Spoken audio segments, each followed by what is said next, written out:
안녕하십니까 여러분. 이상호의 사실은 여러분들 처음으로 인사드립니다. 20년 전에 MBC에서 뉴스 서비스 사실은이라는 프로를 기획해서 직접 취재를 맡았던 일이 있었습니다. 엄청난 반향을 일으켰고 시청자들의 지지를 받은 프로그램으로 성장을 했었죠. 그런데 내부 비리를 폭로했다가 당시 앵커였던 신강균 앵커의 비리를 폭로했다가 결국은 프로그램이 폐지되는 일이 있었습니다. 이제 유튜브에서 다시 시작합니다. 이상호의 사실은 1회, 첫 회를 시작하겠습니다. 38년 만에 이재명 대통령이 나섰다. 칼 858기 수색이 인양할 진실은 하는 제목인데요. 먼저 제 왼쪽부터 소개를 해드릴게요. 김호순 회장님, 칼기 탑승 희생자 유족회 회장님이십니다. 예, 칼 858기 유가족 대표 김호순입니다. 38년이 지났어요. 38년 지났습니다. 네, 이런 여러분들이 모여서 이 사건의 실체를 이야기하기 위해서 방송을 하셨다든가 뭐 인터뷰는 몇 번 하셨을 텐데 생방송으로 이렇게 모인 적이 있으셨나요?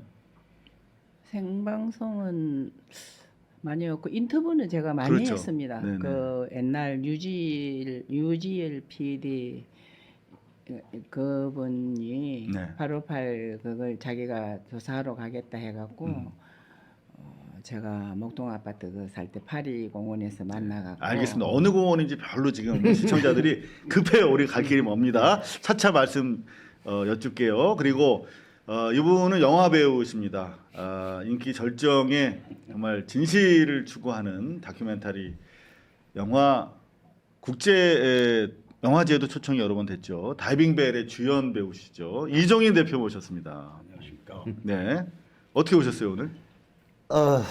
또 뭐 운명을 따라서 오다 보니까 네.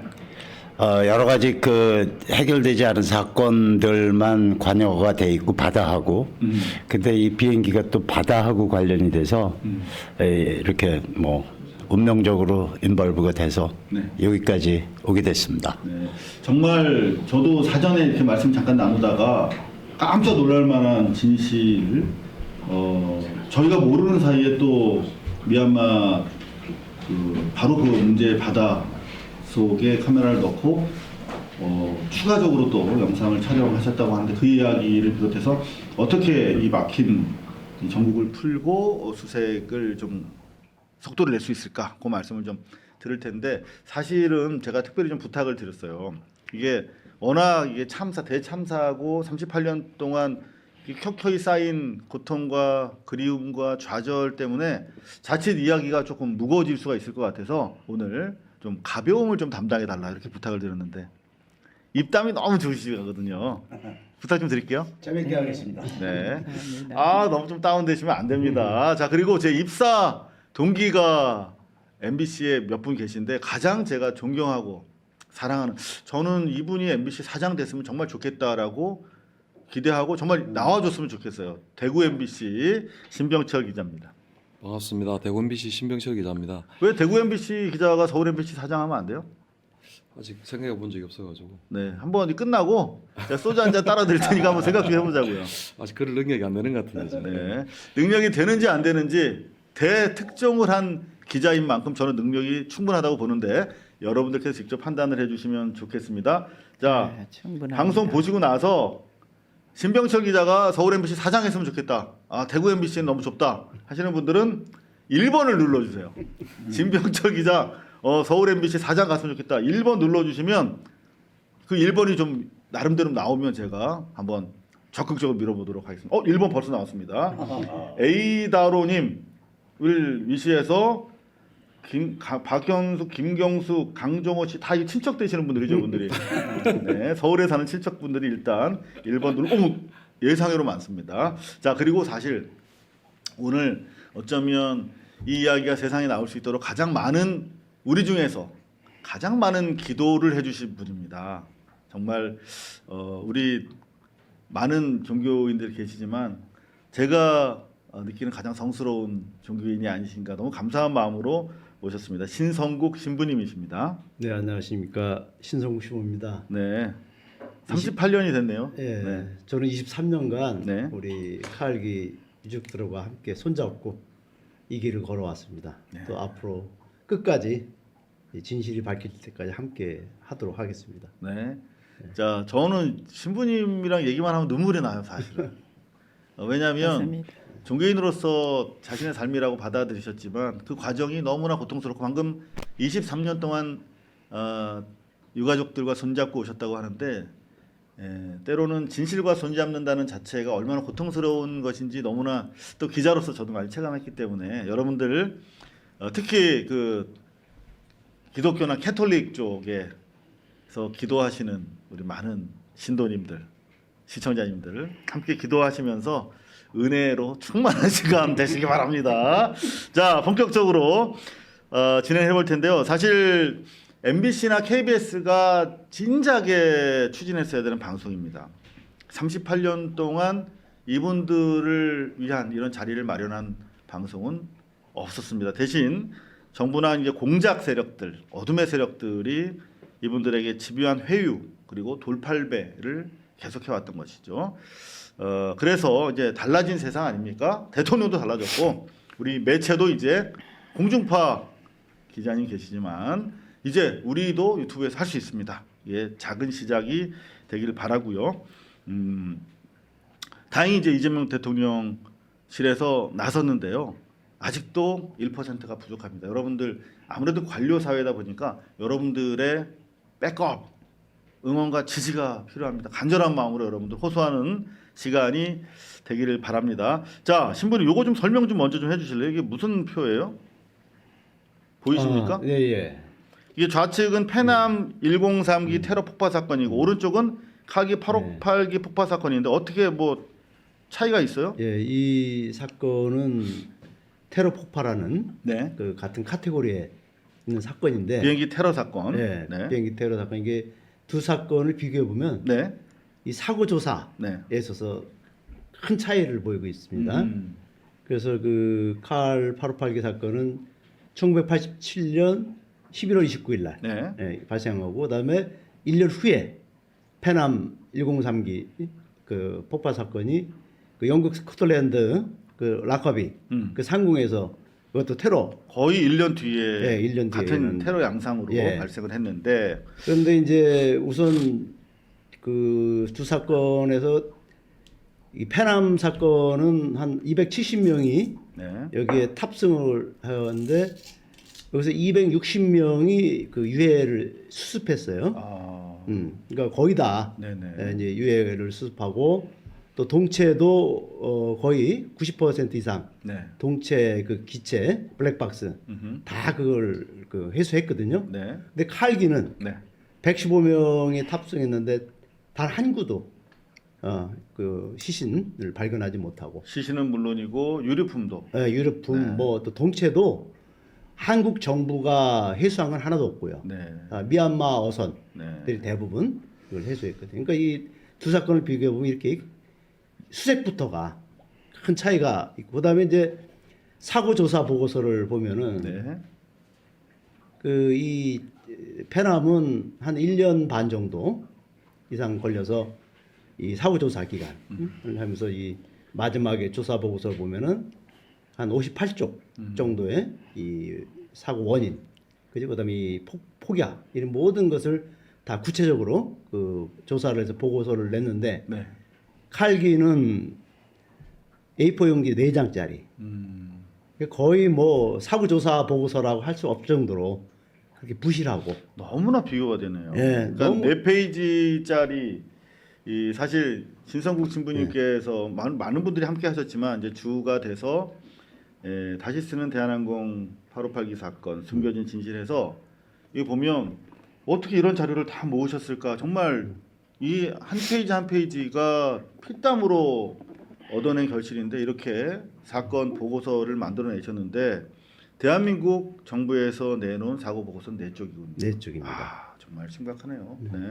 그러니까 한마디로 이제 이 칼기 사건을 저도 꾸준히 모든 자료를 다 봤는데 일단 사고 조사 자체가 없었어요. 그러니까 지금 우리가 재조사라는 말도 이게 맞지 않는 게 사고 조사 왜 그러냐면 딱 한 가지만 제가 정확히 말씀드리면 사고 장소가 명시되지 않았습니다. 사고 지금. 장소가 예. 아직도 명시되지 공식적으로 않았어요. 대한민국에서는 예. 그러니까 자 바로 요 서류인데요.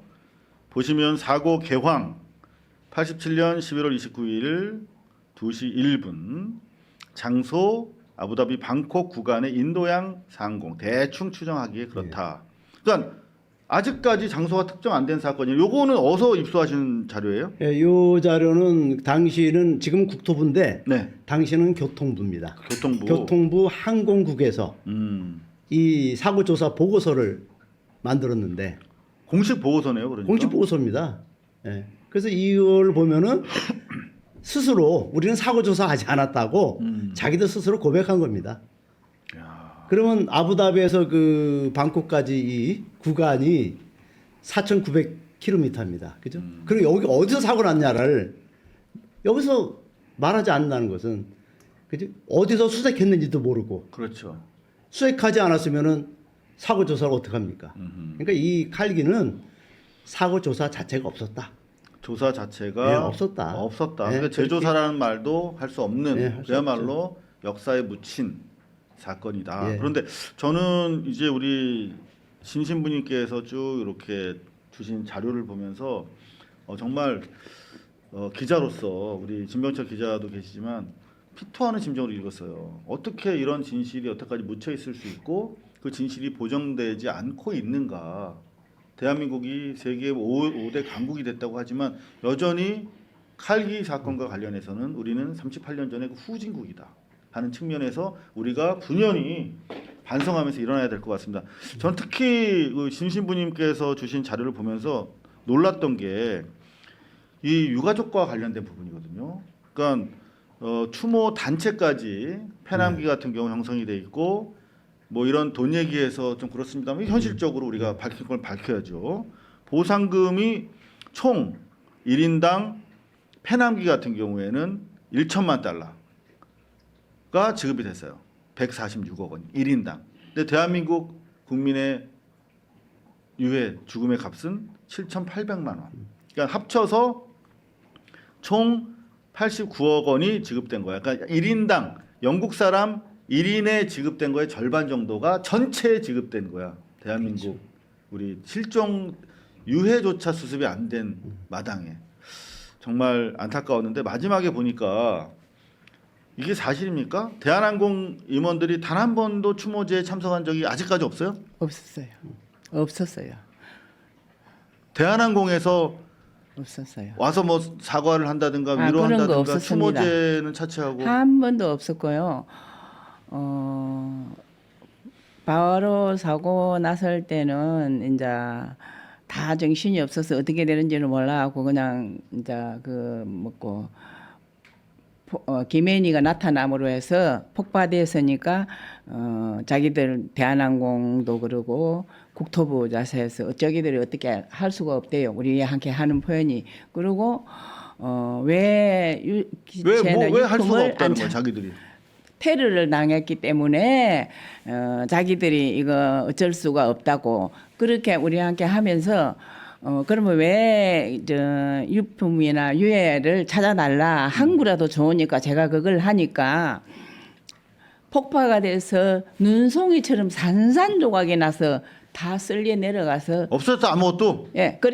산산 눈송이처럼 산산조각이 돼가지고 떨어졌기 때문에 못 찾아준다고. 그게 정부하고 대한항공 발표 우리 함께 하는 말이었습니다. 그 대한항공이.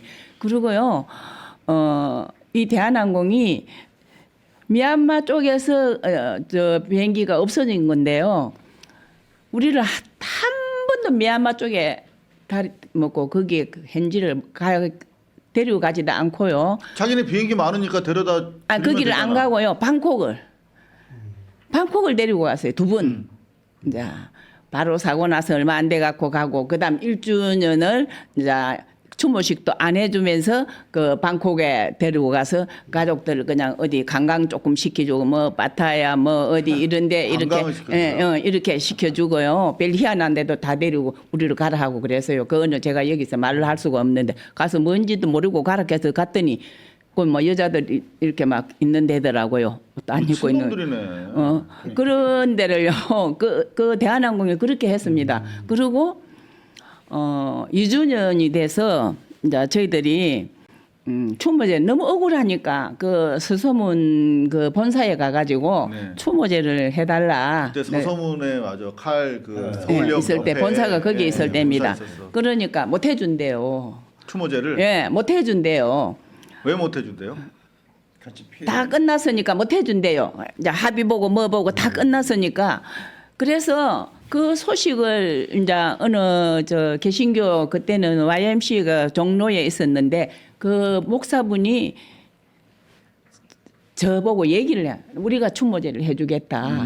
막 너무너무 눈물 나는 사연이라 하면서 이제 저희들이 그때에도 38년 전에는 우리나라가 뭐 여행 자유에 이런 것도 아니고 지금 젊은 사람들이 얘기하면 그 이해를 못 할 건데 그런 시대도 아니고 하니까 누가 그 뭐 바깥에 비행기를 타고 이렇게 나가 보지도 않은 이런 거니까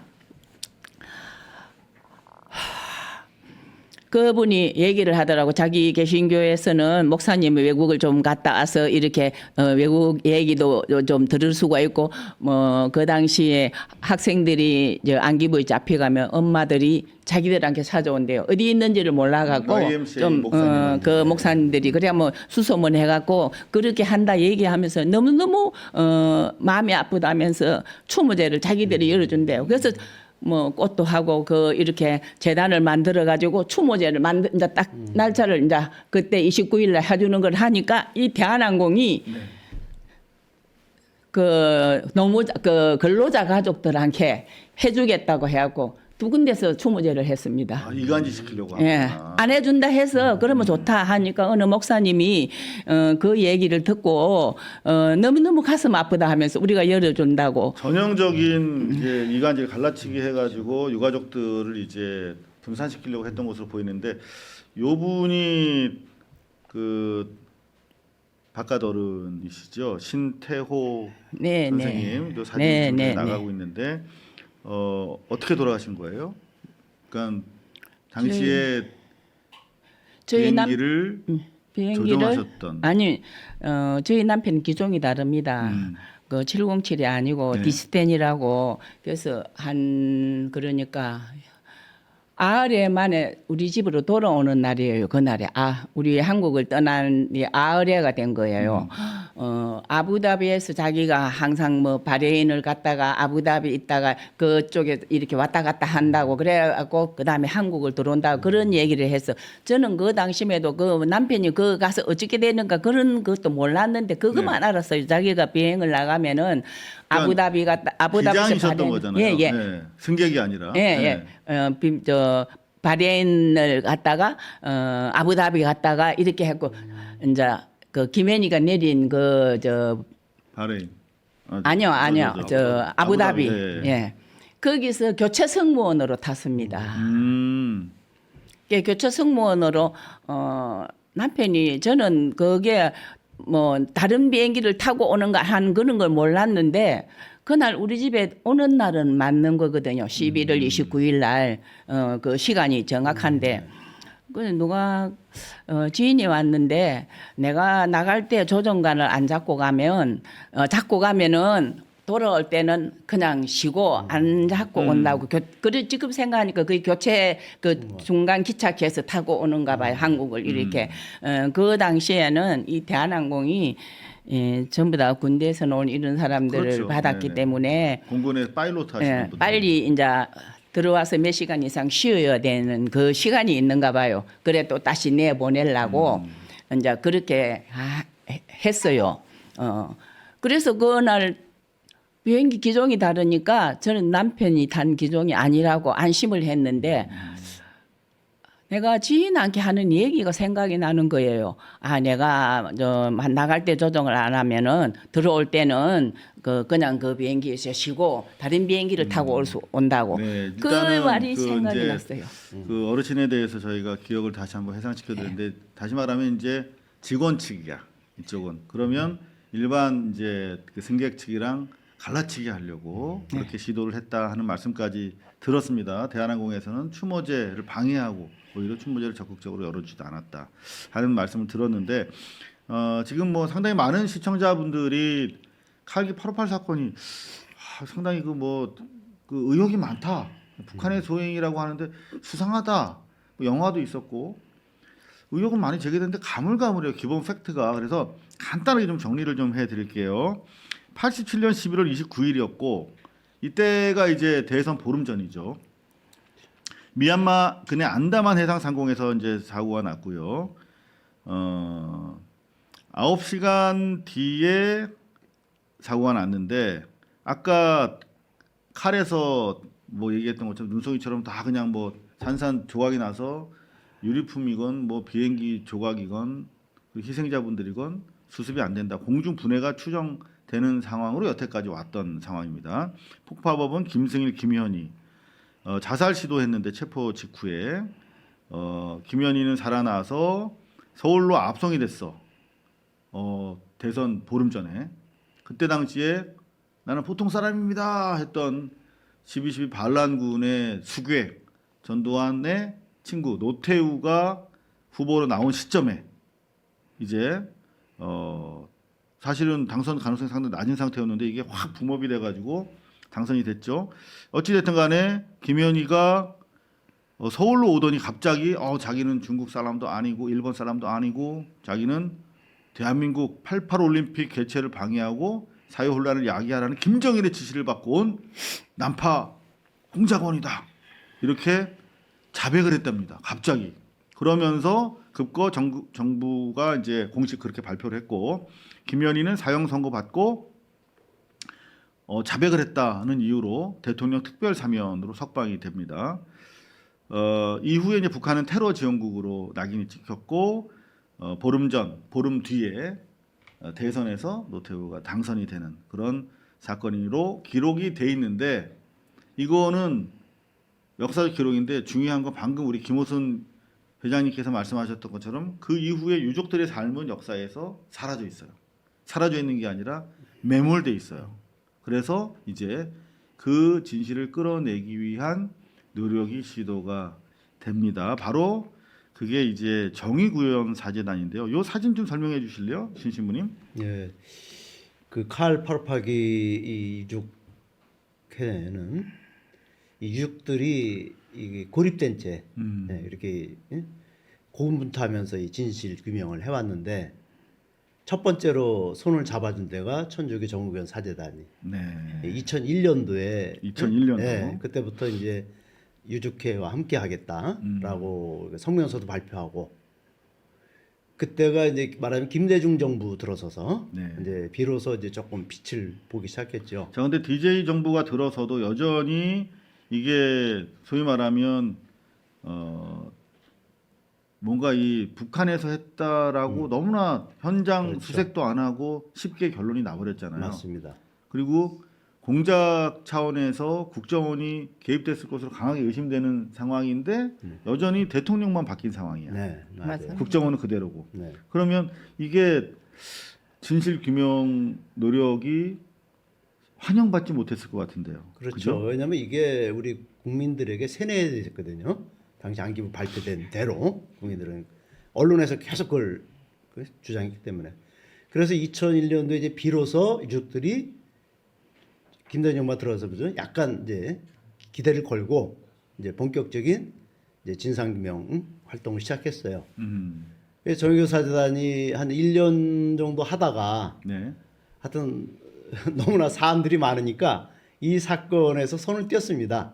정의구현 사장이 예. 1년 하다가. 왜 뛰었어요? 그러니까 저도 그 내용은 모르는데 유족들이 그 2002년도에 다시 찾아갔답니다. 왜냐면 추모제가 이제 가까우고 또 사재단을 좀 성명서 좀 내달라고 했는데 이제 우리는 더 이상 어렵겠다라고 이제 손을 뗐어요. 그래서 유족들이 이제 또 이 아마도 이제 국정원이 워낙 세게 이게 북한의 소행인데 이 문제를 어찌됐든 간에 제기하는 자체를 불온시했기 때문에 아마 그 로비와 압박 때문에 이제 예. 손을 떼게 된 것 같습니다. 그죠? 예, 그러다가 그 내막은 저도 정확히 모릅니다만 왜냐하면 제가 임원이 아니었기 때문에 그러다가 2003년도에 제가 개인적으로 이렇게들 좀 같이 만나서 어떻게 되고 있냐 그랬더니 예? 정말 이분들이 예? 그또 사제단하고 어디 그런 그 거리가 멀어지는 면에서 이분들이 또 호련단신 또 그 어려움에 처해서 그래서 제가 개인적으로 한번 내가 함께 여러분들 이 진상규명에 함께하겠다라고 2003년도에 제가 이제 시작을 했어요. 그때 이제 2003년도부터 그러면 그 단체가 여기에 지금 사진에 나오는 바로 그 단체입니까? 네, 진상규명대책위의 책임을 같이 맡으신 제가 거죠? 집행위원장을 맡고 그러면서 이제 정의원 사제단은 그래도 우리가 성명서를 낸다든지 이거 어떤 제가 협조를 구할 때는 적극적으로 도와줬어요. 했어요. 시민들들 개별적으로. 그래서 이제 그때부터 그때부터 총대를 매니까 이제 도와는 줬다. 예, 예. 네. 예, 그때부터 이제 조금 이제 제가 좀 하여튼 나름대로 앞장서서 열심히 좀 해봤어요. 그런데 이게 워낙 이게 뭐 제가 말씀을 끝낸 예. 것 같아서 죄송한데 워낙 지금 우리가 진행해야 될 이야기가 많아서 그런데 이게 지금도 국정원에서는 이게 그냥 북한에 의한 테러고 더 이상의 질문을 허용하지 않는 분위기 속에서 네, 동체 맞습니다. 수색 자체도 요구하면 불옷이 됐단 말이에요. 근데 맞습니다. 2003년에 이제 집행위원장 맡고 진상규명 대책위를 통해서 유족들과 손을 잡으셨는데 온갖 회유와 압박이 있으셨다고 들었어요. 제가 취재한 바에 따르면. 예, 제가 이거 시작할 때 국정원에서 2명이 저를 찾아왔어요. 난데없이 제3부에서 협박을 했습니다. 그때 어느 신부님이셨어요? 제가 청주교구 네. 그 당시에 제가 청소년 수련관 관장 신부로 있을 때 음. 제가 이걸 시작했는데 근데 그때 국정원에서 두 찾아왔거든요. 명이 명이. 찾아와서 이름 알아요? 이름도 안 돼 그 사람들은 그냥 과장이래요 둘 다. 사진 찍어놨어요. 그때는 뭐 그렇게 그런 저도 여왕이 없었죠. 왜냐 갑자기 찾아봤거든요. 찾아와갖고 그렇다면 그런 줄 알아야지. 뭐. 그래서 저한테 그 보따리를 2개 갖고 왔어요 그 사람들이. 그 보따리가 뭐냐 당신이 응? 궁금한 거 우리가 다 오늘 답변해 줄 테니까 그래서 이게 자료라 이거야. 그래서 그걸 갖고 왔더라고. 그래서 제가 이제 거기서 얘기를 했는데 제가 뭐 다른 얘기는 안 하고 네. 그것만 물어봤어요. 난 다른 거 알 필요가 없다. 그건 내가 이분들에게 보험금 줬냐 그랬어요. 보험금이 지급이 안 됐어요? 보험금을 줬냐. 그냥 그 언론에서 아까 7,800만 원은 뭐예요? 실정 그러면? 그러니까 7천 그런 보상금이라고 나왔는데 그게 이제 아니 우리들한테는 로이드에서 받아갖고 주는 거라고 그냥 그렇게 말로 너희들은 하면서 그 재보험 회사니까 보험금일 텐데. 그게 받아갖고 자기들이 거기서 받으려면 시간이 좀 걸리니까 자기 회사에서 미리 우리한테 준대요. 아 칼에서. 네, 자기들이 미리 준대요. 근데 신부님. 그런데 이제 제가 물어봤더니 대답을 못 해요. 왜냐하면 그게 보험금도 자료가 있어야 되거든요. 보험금 지급 자료가. 그거는 동양화재가 한진그룹의 그 보험 자회사 계열회사입니다. 맞아요. 그러면 거기서 보험금 지급을 해야 되는데 저희가 그 동양화재에다가 계속해서 질의를 했어요. 유족회에서 보험금 자료 달라. 그 7,800만 원으로 책정된 보험 그 근거가 있을 거예요. 그렇죠. 그게 보험금이라면. 예. 근데 그것이 이제 가족들에게 보험금이라는 말을 안 썼어요. 거기에. 그러니까 그것이 보험금, 배상금인지 보상금인지 위로금인지 이게 구분이 안 돼요. 그래서 이제 계속해서 우리가 요청을 했는데 그걸 내주질 않아요. 보험금이 지급 안 됐다라고 하는 것이 지금 사실로 확인이 되는데 그렇다면 이거는 사건에 대한 조사 자체가 조사가. 안 이루어졌다는 뜻이네요. 칼과 보험사 측에서도. 자기들이 미리 그냥 회사에서 우리한테 준다고 그 전담반이 그랬어요. 그 칼 직원이 이제 이거 받으라고 하면서 그 안 받는다 하니까 우리한테 그거 내용 증명 보내고 그랬거든요. 대한항공이. 강제로 받으라고. 예, 안 받으면 당신들 마음대로 한다 그런 내용 증명도 보내고. 그러니까 이게 뭐 완전히 뭐 제조사하고 나발이고 아예 그냥 묻혀버린 아니 심 사건이네요. 그냥 진실이 분해돼 버려 있네. 우리 심 국장님이 이제 취재할 때, 네. 그 2019년, 20년 그때 이제 특집하시고 막 그 심층 취재를 했잖아요. 네. 그때 이 그 칼 858기 자체가 유일하게 대한항공에서 그 현찰로산 비행기로 얘기를 들었거든요. 현찰로사 때는 얘기는 보험을 안 들었다는, 그러니까 제 그 보험을 들고 만약에 사고가 나면 그 이제 재보험 말 그대로 로이드가 이제 가장 큰 것 중에 하나인데 맞습니다. 이제 국내 그 소형 보험사에서 또 재보험 들고 그래서 이제 그런 어떤 사고 시에 부담을 줄이려고 그렇게 재보험을 드는 거잖아요. 근데 유일하게 이 비행기만 보험이 안 들었다는 뭐 그런 얘기를 들었거든요. 일단은 뭐 보험 얘기를 저희가 주로 하려고 한 게 아니라 그만큼 이게 기본적인 조사도 안 돼 있다는 그렇죠. 것인데 그랬더니 국정원에서 그래서 뭐라고 그래요? 국정원에서는 그거를 답변을 못 하고 또 그 자료도 없고 아무것도 없어요. 그래서 그 사람들이 나를 설득하러 왔다가 그러니까 손을 떼라 그러더라고요. 첫 번째 하는 얘기가 손을 떼라. 첫 번째가. 그래서 제가 그랬어요. 나는 궁금한 게 많다. 그래서 내가 진실을 규명하다가 마지막까지 그죠? 당신들이 발표가 옳다면, 그지? 내가 정말 그 손을 떼는 거고. 만일에 내가 궁금한 게 안 풀리면 나는 이걸 할 수밖에 없다. 그래서 제가 거기까지 얘기하고 끝냈더니 이 사람들이 그 다음에 몇 달 후에 제가 계속 이 일을 하니까 몇 달 후에 저희 주교님을 찾아갔어요. 주교님이면 이제 저희들 교부장이죠. 위에 계시네. 네, 위에. 그분을 찾아가서 그때는 아마 제가 알기로는 국정원 충북지부장하고 간부들 한 3명이 주교님을 뵈러 갔어요. 그 갔더니 이제 그 당신 교구에 신성욱 신부 때문에 우리 골치 아프다. 응? 왜 저 칼기 사건을 벌써 다 이미 끝난 사건을 저렇게 해서 그 사회를 불안하게 시키냐는 이제 그런 이제 취지를 얘기했어요. 그래서 이제 그 주교님의 그 교구청에 근무하시는 그 국장 신부님이 그 다음날 저를 찾아왔어요. 만나러 갑자기. 그래서 이제 어제 이렇게 저기 국정원 충북지부장이 왔다 갔는데 주교님이 이 사건이 부담된다.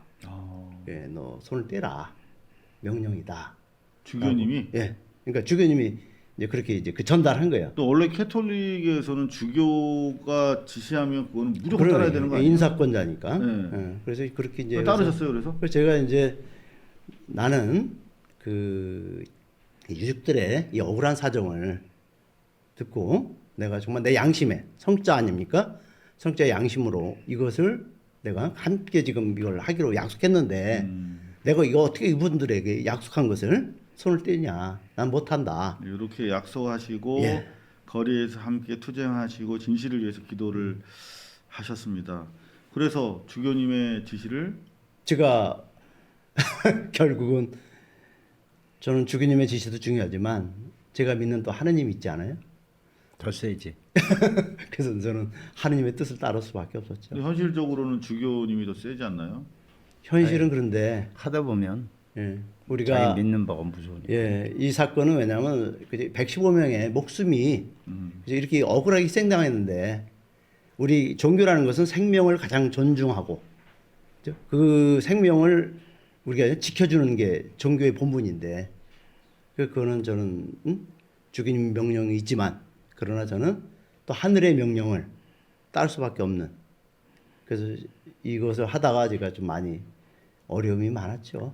뭐 그 구구절절한 사연을 제가 듣다가 막 눈물을 흘렸는데 맞아요. 지금 뭐 현재 스코어 여기가 지금 신부님의 직장이신 거죠? 여기가 네, 제가 여기 일하러 다닙니다. 뭐 하는 현장이에요?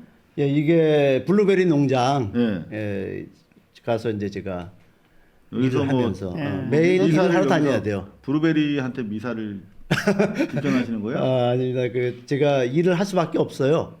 모든 이제 생계가 월급을 안 줘. 지금 다 끊겼기 때문에 그 제가 주교님한테 명을 이제 어겼다는 게 결국은 화근이 된 거네요. 예, 그러니까 모든 자, 이제 그래서 그렇죠. 지금 제가 지인을 통해서 받은 사진인데 로만 칼라 대신에 노동자의 옷을 입고 건설 현장 한여름에 다녔습니다 또. 노가다 소위 말하는 공사 현장에서 음. 땀 흘리고 계시는 사진을 제가 지인을 통해서 입수했는데 뭐 신부님의 개인사적인 아픔과 어떤 그 생명에 대한 헌신은 저는 뭐 진실이 드러나면서 함께 다시 조명될 거라고 생각을 합니다.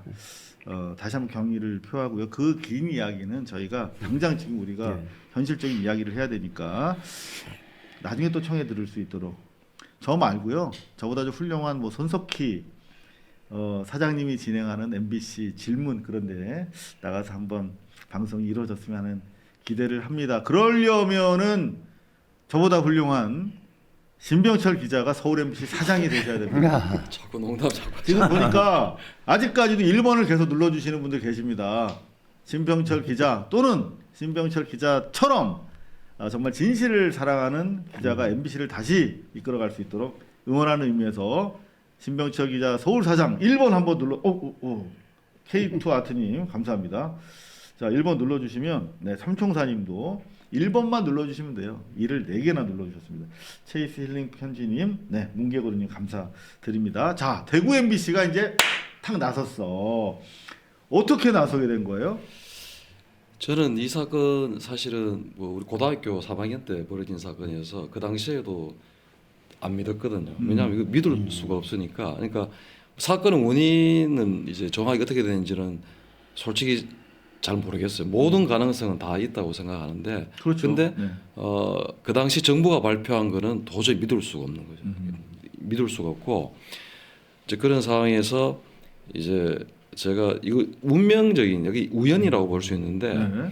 제가 2019년도에 그 위안부 특집을 하러 이제 미얀마에 가게 됐어요. 2019년에 9년 4월달에 미얀마에 제작을 하러 갔고 그 현재 저희 이제 프로그램을 도와주는 그 분이 미얀마 현지에 있는 분이 있어요. 그래서 코디네이터. 저희 프로를 직접 코디네이터 하신 분은 아니고 네. 코디네이터인데 그냥 이제 전화로 이렇게 도와주신 분이 있어서 굉장히 고마운 거죠. 그래서 네. 우리가 프로그램 제작을 다 마치고 마지막 날 전날 그분하고 식사를 같이 했어요. 네. 제가 이제 식사 대접을 했죠. 그러면서 이제 밥 먹다가 갑자기 이제 갑자기 신성욱 신부님 이야기를 하면서 이제 그 어부 한 분이 네. 그 칼 858기로 보이는 그 여객기 엔진을 이게 그물에 들어 올리다가 그런 일이 있었다. 좌표까지 알고 있다 이렇게 이야기를 하더라고요. 다시 봐. 거기 신성국 신부님 얘기가 거기서 나왔어요? 네. 그 신성국 신부님이 그러면은 미얀마 현지를 가셨던 거예요? 그래서 제가 그때 먼저 이제 갔다 왔어요. 왜냐하면 이제 그때 이제 제가 물어봤어요.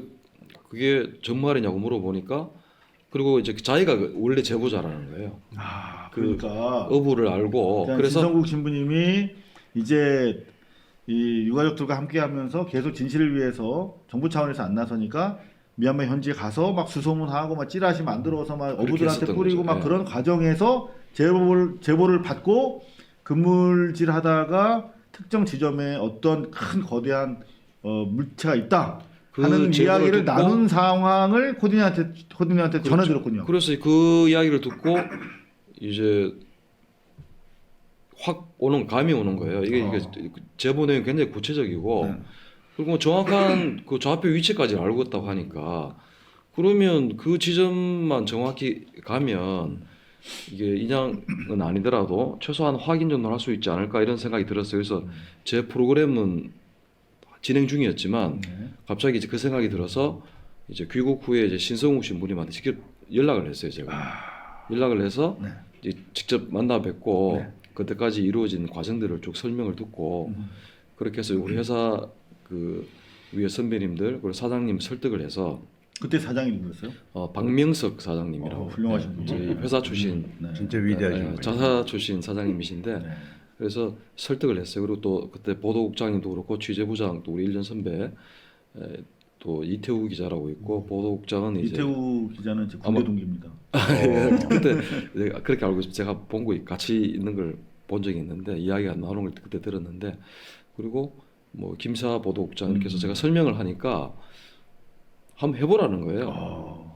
그 제작비가 많이 들 텐데. 그러니까 이게- 그리고 내가 물어보니까 대충 한 2억 정도는 들 것 같더라고요. 그래서 그 이야기를 하니까 한번 해봐라. 이렇게 해서 대구 이제 MBC가 이렇게 사실 부자 회사가 아니거든요. 그랬는데 이제 하여튼 그때 당시에 그렇게 됐어요. 그래서 이제 물어보니까 그래서 유족 김호주 회장님도 찾아가고 이렇게 물어보니까 우리 집에 다른 찾아오셨어요. 그 뭐 MBC나 KBS, JTBC는 다 찾아갔었더라고요. 유족들이 다 찾아가서 이제 좌표가 있으니까 같이 하자고 했는데 이게 아무래도 정확하지 않으니까 많은 제작비를 들여서 하기가 좀 쉽지 않았던 것 같아요. 그러니까 그 미얀마 현지에서 탐문 끝에 우리 신신부님께서 좌표를 입수해서 유가족들과 공유하면서 어떻게든 방송을 통해서 좀 현장 해보려고. 확인을 좀 시켜보려고 했군요. 네, 그랬었는데 이제 마지막으로 이제 우리한테 오셔서 저희들이 음. 항상 그 기체가 뭐고 비행기 저 잔해를 우리가 구경을 안 했기 때문에 그러니까. 옛날에 그 앞에 몇 년 이제 사고 나서 몇 년 지난 다음에 어부 한 캡 걸렸다면서 뭐 이렇게 뒷날개하고 MBC로 뭐 오고. 이런 붙은 뭐 거. 유류품 조금 이렇게 하고 올림픽으로 방콕에다 갖다 놔 가지고 우리 가족을 데리고 갔어요. 그거 보신 적이 있어요? 그 이제 있어요. 그래서 그걸 이제 근데 그 유류품은 우리가 확인할 수 있는 게 아니고 뻘에 이렇게 막 돼갖고 가방 속에 이상한 게 몇 점이 있고 비행기 쪼가리가 많이 있어서 저희 이 성문 가족들 안 믿었어요. 그 자체도 왜냐하면 이거 우리가 어떻게 믿느냐고. 그렇지. 어디 떨어져 있는지 예, 확신이 없는데. 이거 그러고 그 당시 안 하고 10몇 년이 지났는데 그걸 이제 그래서 뭐 그걸 이제 대대적으로 막 정부가 이렇게 뭐 미얀마 한 게 아니고 방콕 어부가 건졌다 하면서 우리한테 그렇게 했어요. 그랬는데 세월이라고 그걸 갖다가 보관을 해야 되잖아요. 자기들이 858기라고 했으면 그렇죠. 그 잔해가 하나도 없어요. 대한항공 이 정부가 우리나라가 거기에 지금 어디 있는지 우리 가족이 나중에 찾아보니까 없어요. 없애버렸어요. 없애버렸네. 예. 그 중요한 단초인데. 그때 자, 90년도에 그렇군요. 폐기 처분한 걸 알고 예, 있어요. 폐기 처분해버려. 그래서 모든 언론사가 이제 관심을 보이지 않는 와중에 대구 MBC에서 나섰어요. 그래서 저희들이 일단은 가장 중요한 게 이제 이 제보가 신빙성이 있는 거냐가 제일 중요하잖아요. 그래서 우리가 이제 수색을 하기 전에 제가 미얀마를 여러 차례 갔습니다. 가서 제보자도 만나고 제보자분 어부 선장이신데 그분을 한 3번 정도 만났어요. 이분이 말하는 게 진짜인지 아닌지를 계속 이제 체크를 했죠. 체크를 하고 여러 가지 정황 같은 거 그런 것들을 확인을 해보고 그리고 이제 저희들이 가능성이 있다 이제 이렇게 판단을 해서 그 신성우 신부님이 또 소개해 주신 그 항공 전문가분이 계세요. 네네. 김성전 씨라고 있는데 그분하고 또 다시 또 현장에도 한번 가보고 그렇게 해서 이제 김성전 씨의 소개로 이제 우리 이종인 대표님을 제가 소개받은 거죠. 받아서 이제 수색을 하러 간 거죠. 그 현장 가시기 전까지 신병철 기자는 뭐 서너 번 이상 현장을 계속 오가면서 신빙성을 이제 확인했고, 자 이제 확신이 들어서 이 현장으로 어떻게 취재팀을 꾸린 거예요. 그러니까 이종인 대표랑 대구 MBC 촬영팀, 취재팀이랑? 그다음에 우리 항공 전문가인 김성진 씨, 그리고 이제 드론 촬영하는 분, 뭐 이렇게 해서 그 당시 8명 정도로 해서 그래서 이제 소위 말하면 그 확보된 좌표 지점에 가셨어요.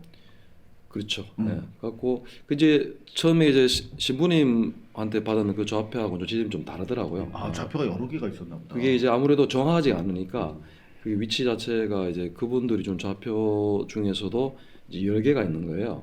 여러 개가 있어서 저희들이 이제 그거를 직접 가서 이종인 대표님께서 계속 고생하셨는데 직접 이제 소나로 며칠 정도 수색하신 거예요? 저희가 총 MBC가 참여한 거는 세 차례고 3일차, 이종인 대표님 혼자서 마지막 4차도 가셨고 4차. 그러면 언제 그게 처음에 1차 때 갔을 때는 저희들이 그 찾지를 못했어요. 찾지를 못하고 1일차는 안 됐고.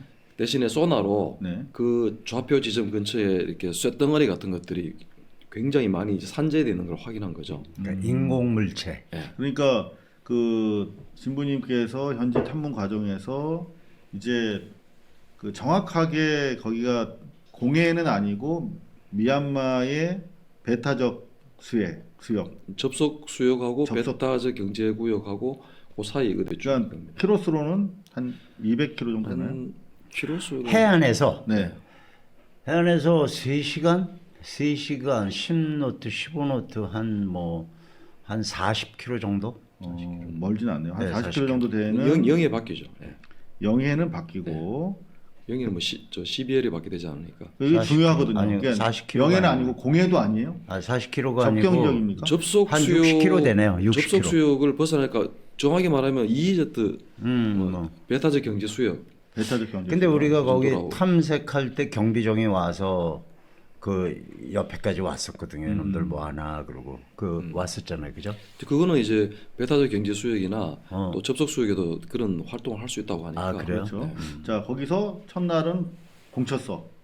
둘째 날은 첫 번째 1차 했을 때는 사실은 이제 산재되어 있다는 것 그거 하나 그리고 또 이상한 물체 하나 찍고 왔잖아요. 사실은 좀 이제, 실패라기보다는 좀 많이 부족했죠. 희망 같은 이제 같이 같은 이제 그때 그렇게 1차에 실패했던 이유가 그 자연 조건을 생각 안 하고 그냥 그 칼기 1987년 11월 29일 그 사고가 난 그때 기준으로 해갖고 이제 그때 탐사를 간 거잖아요, 그죠? 11월 말에. 그때가 11월 말이었나요? 네네, 11월 말이죠. 11월 말에. 그때가 이제 그 조류가 세고, 여러 가지로 이제 그 탐사 요건이 맞지 않았는데도 불구하고 일단 소나는 그 음파 탐지로 해서 이제 조사를 하는 거기 때문에 그 예상 지점 해점을 세 군데를 그때 조졌죠. 네.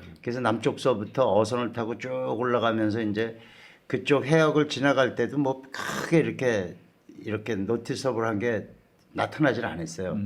근데 이제 마지막 지점에 이제 다가가니까 뭐 삼각형 물체, 삼각형이라는 게 이제 인위적인 거 아니에요. 그렇죠. 그다음에 이제 날개가 이렇게 떠 있는 거. 인공 구조물인데 떠 그런 있어, 것들이 뭐가. 보이는데 이제 그래서 이제 촬영 장비를 집어넣었죠. 네. 그게 2일차예요? 1차. 1일차. 1일차. 오, 예. 1일차에 벌써 예, 보셨구나. 예. 뭐 가면 하는 거니까요. 그래서 그렇게 하고 거기 그 바다에서 이제 앵커링을 하고 투표를 하고 이제 기다렸다가 그 다음 날 또 하는데도 역시 그 조류가 멈추질 않더라고. 그래서 이제 우리 그때 촬영 목적이 그때 말씀하시기를 우리 심 국장님께서 말씀하시기를 사실은 그냥 그런 어떤 그 클루들을 갖고 와서 그 기념비적으로 이게 지금 실종 몇 년 됐는데 이렇게 수색을 그 해역 의심 해역 와서 이렇게 조사하는 과정을 촬영을 하고 그걸로 사실 끝날라고 그랬는데 이제 문제가 커진 거죠. 그런 것들이 보이니까 그래서 이제 2차를 계획하게 된 거죠, 그죠? 그래서 이제 저희가 원래 목표는 이제 찾는 건데 못 찾을 수도 있잖아요. 그렇죠. 그래서 이제 못 찾게 되더라도 이제 그 과정만으로 이제 프로그램을 만들 수 있으니까 여기에 지금 그렇게 시작한 이제 거죠. 이런 우리가 노력을 한다. 그리고 뭔가 이 어부들이 이 지역에서 특히 이렇게 그물이 찢어지는 사고가 많이 다발하는데 그 좌표가 이거다라고 하는 몇 개의 클루를 가지고 이제 현장을 가신 거네요. 자, 그래서 의미 있는 뭐 최초의 뭔가는 삼각형 인위적인 구조물까지 보셨는데 그래도 이제 우리가 갔으면 욕심이 있는 분들이니까. 그래서 현장에서 사실은 1차 때 하고 희망은 봤지만 사실은 좀 끝내려고 그랬지. 끝내줄 수는 없었죠. 왜냐하면 이제 했었는데 이제 이종희 대표님하고 이제 의견을 하다가 1차 때는 저희들이 이제 준비를 했었는데 아무래도 전문성이 부족하다 보니까 저희가 준비한 데서 이종희 대표께서 와서 이제 추석을 같이 한 거였거든요. 그래서 그 두 팀으로 나눠져 있었던 아니 거예요. 원래 우리가 준비하고 이종희 대표가 중간에 이제 참여하신 거죠. 김성계 씨 네. 소개를 통해서. 근데 2차 때부터는 제가 이제 이종희 대표님한테 아예 맡긴 거죠. 이거는 우리가 할 수 있는 성격이 아니니까. 그래서 맡겨서 이제 다시 이거 수색을 하자고 시작했고, 네. 저희들이 뭐 이 물속에 있는 것들에 대한 확인하고 이런 것도 전문성은 없지만, 요 사실관계를 확인할 수가 있겠다는 그런 판단 이런 거는 좀 언론인들이 그런 건 있잖아요. 그래서 촉이지 촉. 초기죠. 그러니까 네. 될 것 같더라고요. 느낌이 이거는 뭐 구체적이고 그래서 뭐 이렇게 가보니까 어쨌든 간에 그 한 직경 한 200m 안에 아, 그냥 6m네. 그 뭐 인공 잔해들이 다 이렇게 모여 있으니까 큰 것도 있고 다 모여 있단 말이죠. 그래서 그 바다 한 가운데 그 그렇게 생각해 비행기 같은 거 거죠. 아니면은 예, 그게 그런 게 뭐가 있을 수 있어요? 비행기 아니고는 뭐 딴 것도 있을 수 있죠. 물론 뭐 그렇게 배가 가라앉아 있거나 예. 뭐 돌출암도 있을 수 있고 그런데 이거는 삼각형. 너무 그 확연하게 비행기라는 그런 거가 자, 이제 그래서 이제 드러나요. 2일차부터 본격적으로 이제 같이 그래서 2차 탐사. 2차 때. 탐사를 이제 2019년도 12월 말에 했었죠. 예. 그때 미얀마에서 그러니까 이제 한 번에 가서 이렇게 하루 이틀 3일 한 게 아니라 아니고. 1차 때 가서 며칠 여하튼 하고. 흔적 예. 확인하고 다시 또 팀을 꾸려 또 가신 거구나. 네네. 아이고. 1차 때 사실은 갔을 때 해군한테 2번 잡히고 검문당하고. 좀 위험한 순간도 있었는데 그 당시에는 위험한 줄 몰랐어요 사실은. 그렇지. 몰랐는데 아니 근데 우리가 정부 위험한 허가를 안 받았으면 위험한 거지. 그러니까 뭐 정부 허가라기보다는 사실은 우리가 이제 뭐 낚시하는 걸로 그럼 나갈 수가 위험 있으니까 허가가 위험 허가는 다 받고 나갔어요. 이게 없어요. 낚시를 하러 간 거니까. 일단 그렇게.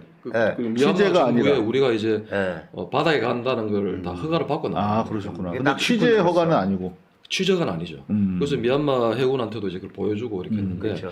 한 2번 정도 잡혔는데 야, 그거 살짝 위험할 수 있었네요. 그때 당시는 그게 뭐 그렇게 위험한지를 위험한 게 몰랐는데 없어요. 나중에 미얀마에서 쿠데타를 나오고 난 다음에 미얀마 군부들이 하는 짓을 보니까 위험했지. 좀 예. 지금 생각하니까 자, 그래서 선전하다. 2차 때는 어떤 성과가 있었나요? 2차 때 그래서 이제 그 딥 카메라 그 내리는 카메라를 그 저 필리핀에 그 200m 1944년에 깔아앉은 일본 전함이 있어요. 그거를 이제 탐사한 장비. 카메라. 예, 그때 그것도 다 만든 거죠. 이 대표님이. 그걸 가져갔어요. 그것도 가져가고 이제 전에 쓴 소나 해서 그 위치는 아니까 이제 가서 했는데 재미난 일이 많았죠. 그게 이제 카메라를 갖다가 내리니까 카메라 그 위에 이제 스웰이 있으니까 물결이 있으니까 네. 카메라를 이렇게 비해서 이렇게 하면은 같이 이렇게 움직이는 거야 이렇게 카메라가. 그러니까 이렇게 보면 뻘이 보이다가 이제 물체가 보이다가 파도가 내려가면 뻘에 가서 풍 버티고 올라오면 뻘 묻어갖고 이렇게 눈탱이 이렇게 카메라가. 보이듯이. 이건 안 되겠다 그래갖고 우리 저 빠지라고 이제 그 왔다 갔다 하면서 그 어구 포구에 있는 그 대장간 그 사람하고 또 친해졌거든요. 그래서 그 빠지한테 그림을 그려줬어요. 이 도면을 이제 스케치를 해서 이렇게 사각 이 물체를 이렇게 해서 저기 그 철근으로 이렇게 만들어 달라 이런 식으로 입체를 그려서 줬는데 그걸 평면도로 만들어 놨더라고. 아침에 가니까 3D여야 하는데 정면으로 2D로 마름모 형태의 이런 물체를 갖다가 아주 단단하게 만들어 놨어요. 그래서 괜히 잘못 얘기하면 내 잘못이지 그거. 그렇지. 그래서 그 빠지한테 양해를 구했어요. 그 남의 이제 그 밥 먹는 데 가서 그 연장 쓰자 그러면 그거 실례거든요. 그래서 혹시 몰라서 조용하게 내가 조금 산소 절단기하고 용접기 좀 써도 되겠냐 그랬더니 살짝만 고칠게. 하라고. 그래서 평면으로 해놓은 거지만 그거 잘라서 입체로 하면 되거든. 예. 그래서 그거 한 20분 30분 걸렸나요? 눈썰매처럼 이렇게 예. 만들어가지고. 그래서 눈썰매를 만들어서 썰매 위에다 이제 카메라를 얹고선 끌고 갔죠. 그러면 이제 좀 덜 출렁거리겠네요. 출렁거리는 건 없지. 초점거리가 일정하죠. 그래서 이제 끌고 가면서 이제 그물도 찍고 뭐 그 떨어진 그 엔진 그것도 그물에 덮여 있는데 그것도 찍고.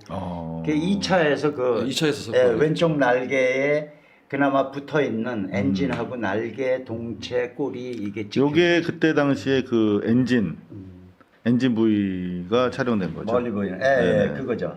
요게 그 수심 몇 미터 정도 되는 지점이에요? 그거 바닥이 55m고 네. 지금 엔진 위까지는 뭐 그 날개 정도는 한 2, 3m 마이너스 하면 한 53m, 2m 정도 되고. 그건 뭐 안기부 설명이 거짓말이었네. 산산조각 난 게 아니라. 그렇게 계획을 했었겠죠. 거꾸로 얘기하면 그 산산조각 나게 폭탄을 설치하고 뭔가 다 해서 그렇게 됐으니까 지금 안 보이지라고 얘기를 했을 수도 있죠. 그렇지 안 보였으면 좋겠기도 하고. 네, 네. 그렇게 계획을 했으니까 당연히 산산조각 났다고. 근데 이게 얘기를 이제 했겠죠. 사실은 조짐스러운 게 저희는 99%라고 생각하는데 네. 왜냐하면 이제 이 우리가 전문가들 항공 전문가를 통해서 이 기종이 이제 보잉 707 기종이라는 것도 이제 확인이 되었고 확인이 됐어요. 이제 엔진 모양도 이제 크기도 그렇고. 정확하게. 그러면 이제 기종은 맞으면 그 당시에 그 해역에 여객기 떨어진 사례가 없더라고요. 아무 저희들이 그거 조사하면 나오지. 그 이제 항공 사고 관련되는 그 앱이 있거든요. 그걸 다 확인해 보니까 없었고 그러면 이거는 뭐 99% 이상이라고 그렇죠. 생각을 하는데 민항기가 아니라 뭐 2차 세계대전 당시 전투기일 수 있는 가능성이 그런 그 모양 자체가 나오질 이거는 않아요. 이제 그건 아니고. 제트 엔진 모양이고 네. 이 자체가 이제 보잉 707 기종으로 이제 거의 확실시 되니까. 그러면 뭐 대단히 근데 많아요. 이제 만약에 이제 그렇다면 이게 우리가 촬영한 것이 칼 858기라고 등록번호 HL7406이나 그 대한항공 엠블럼 그 이제 태극마크 있는 뭐냐 그게 확인이 되면 858인 거잖아요. 만약 그렇게 되면 이제 정부에서 발표한 내용들은 이제 맞지 않는 거짓말이죠. 거죠. 거짓말이 왜냐하면 돼버리는 거죠. 우리가 이제 그 한국교통대학교 이근영 교수라는 분이 이제 굉장히 옛날에 이제 그 항공사고 조사도 참여하시고 미국의 조사 그 자격증도 가지고 계신 분인데 그 교수님 말씀에 따르면 이게 이제 동체창 그러니까 비행기 최종 마지막에 입수할 때까지 조종사가 조종을 해서 물에 들어간 것으로 보인다는 거죠. 왜냐하면 그렇지 않으면 거기 그 우리가 촬영한 데 보면 이제 날개하고 엔진에 붙는 파일런 부분이 이렇게 다 남아 있잖아요. 다 남아있죠. 그런 형태가 남아 있을 수 없다는 거죠. 이게 공중 폭발했으면 뭐 공중 폭발이나 아니면 추락. 이게 동체를 마음대로 조정 못하는 상태에서 이렇게 탁 자유낙하하게 되면 박살이 나는 거죠. 이런 모양이 물에 절대 나올 수 없다는 부딪히면서. 거죠. 예. 자 그런데 이 발견 이후에 또 독자적으로 카메라를 내리신 게 있다면서 현장에. 그래서 그 MBC 팀하고 이제 3차까지 갔죠. 한 번 더 갔었죠. 예. 2차 그렇게 날개랑 엔진이랑 하고 뭔가 더 찍을 수 있고 뭔가 더 이제 알리고 싶은 마음에 이제 그때 엠블렘을 좀 찍고 싶었을 거 아니야, 그죠? 그렇죠. 그게 예, 맞죠, 그렇게 사실. 갔죠. 그렇게 갔는데 자신 있다고 하셨어요 그때. 예. 3차 때가 좀 그 날씨가 좀 안 날씨가 안 좋았어. 좋았어요. 날씨가 안 나도 좋았어. 좋았어요. 그러니까 나는 이거는 이제 더 이상 그 우리 가족들 문제가 아니야. 그런 사건이 있으면 가족이 제일 마음이 아프겠지만 뭔가 내가 개입이 돼서 끝을 못 보면 이거는 더 이상 그분들의 문제가 아니야. 이건 내 문제가 된 거야. 그렇죠, 예. 그렇죠. 예. 그래갖고선 4차 가자고 얘기를 했는데 그 당시 이제 대구가 유명해졌어요.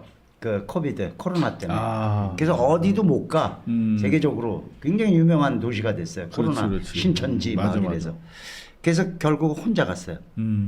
혼자 가서 그 팀 5명인가 6명 그 도우미들 다이버하고 그 배하고 똑같이 장비하고 가져가서 이제 그 탐사를 그때 4일인가 5일을 했어요. 혼자 가니까 시간도 많고 아침 일찍 떠나기도 좋고 혼자 움직이니까. 그래서 그 탐사 시간을 그렇게 많이 했는데 그 특이하게 더 발견된 게 없고 다만 한 가지는 그 동체 그 앞부분 조종석을 한 2m 앞에서 딱 카메라 그걸 갖다 1시간 이상 내가 봤어.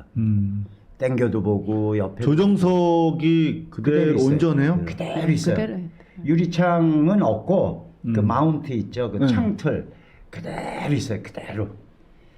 그냥 어디 손상 부분이 전혀 없어요. 그러니까 그 우리가 찍은 게 그 이제 필름에 남은 게 좌측 날개에 엔진 하나 붙어 있고 동체 그 앞쪽이 생략이 된 상태에서 뒤쪽까지 보이는 엔진이 거잖아요. 붙어 있는 거 있고 네. 떨어지는 엔진 또 2개를 찍어주죠. 그래서 이 앞은 못 찍었단 말이에요. 그 당시에. 엔진이 이게 양쪽에 2개, 4개거든요. 네. 707은. 이 앞부분을 갖다가 이제 그렇게 보게 된 거예요. 그래서 한참 들여다봤어요. 진짜 그러면 이게 동체 착륙을 통해서 이렇게 비행기가 사뿐히 가라앉으면 그렇게 된 거죠. 무조건 그거. 이게 858이라면 그렇게 해석할 네, 수밖에 유해를 뒤늦게라도 예, 수습할 수 수색을 있겠다는 했으면 희망이. 저 유품 유해를 찾을 수가 있었죠. 그 정도가 그 당시에. 됐으면은. 네. 근데 저희들한테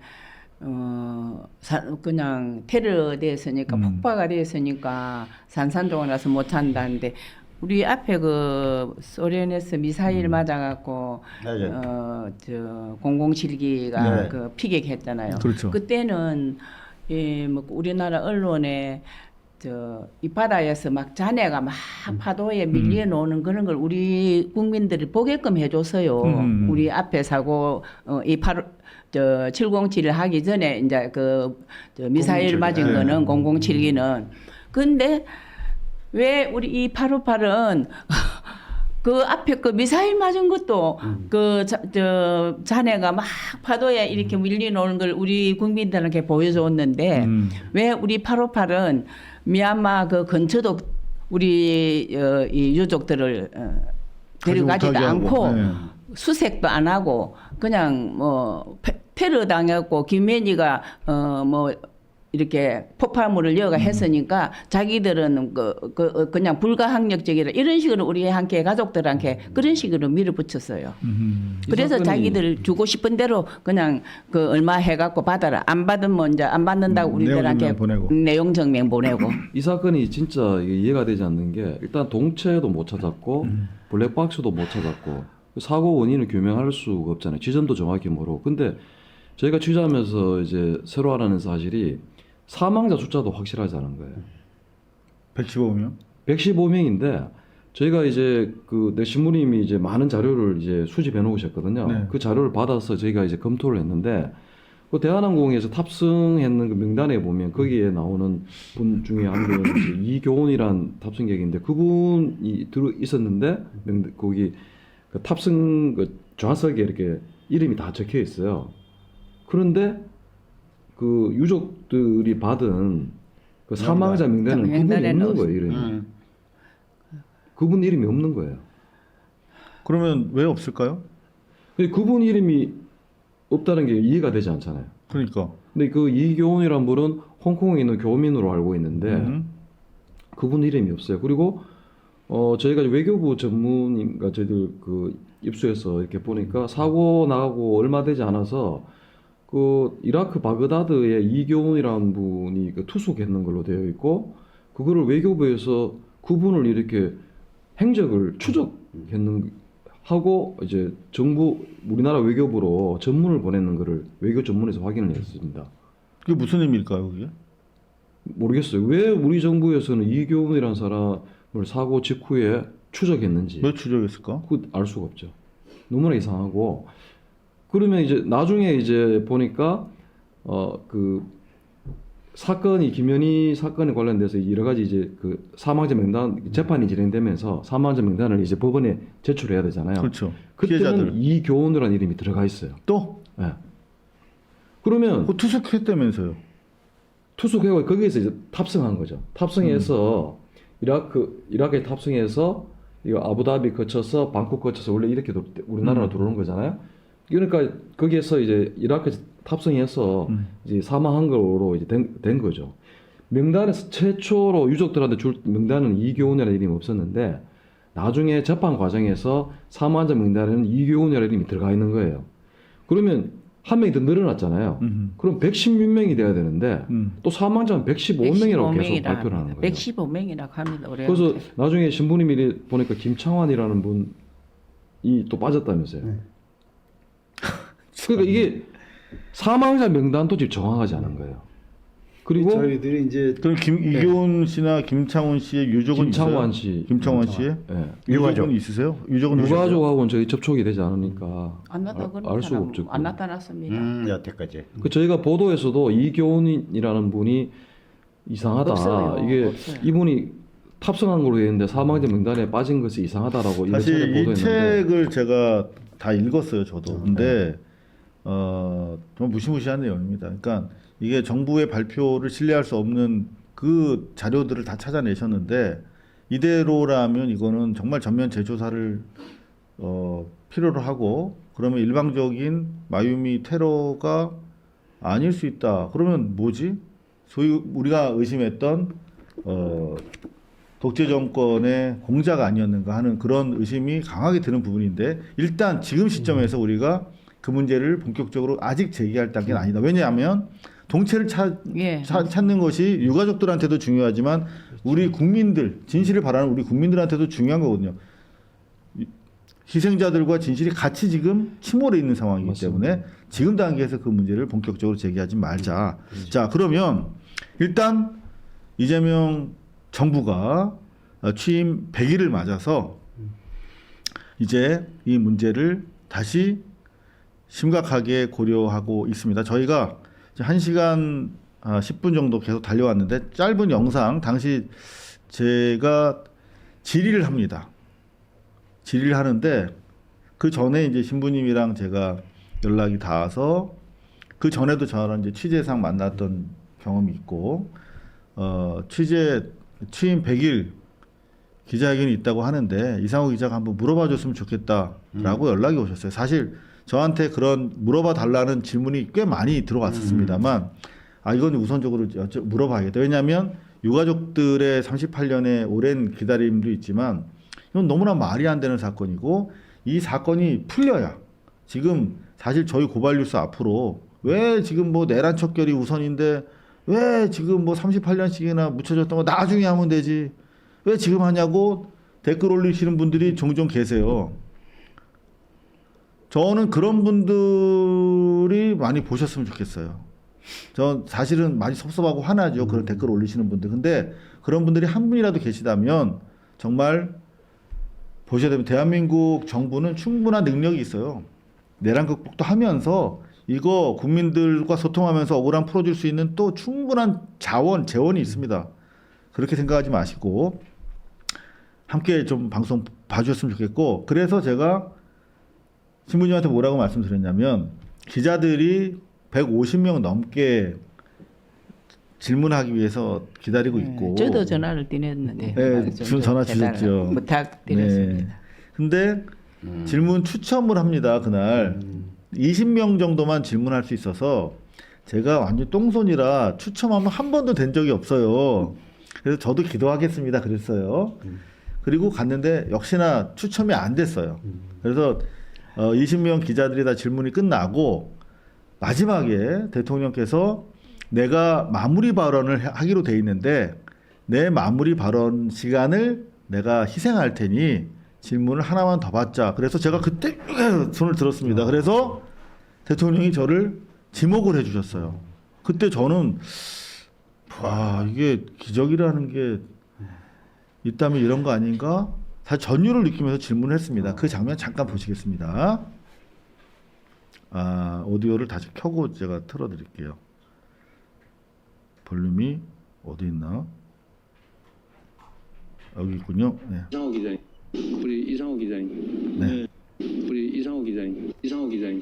네, 취임 100일 고생 많으셨습니다. 제가 이름을 아는 분이 별로 많지 않은데. 네, 짧게 네. 여쭙겠습니다. 이번 정부 들어서 대형 참사 유가족들에게 그때마다 이렇게 따뜻한 손을 내밀어 주셔서 국민의 자, 오디오 사람으로서 상태가 안 좋네요. 네. 느꼈습니다. 대한항공 858기 참사 기억하실 겁니다. 네.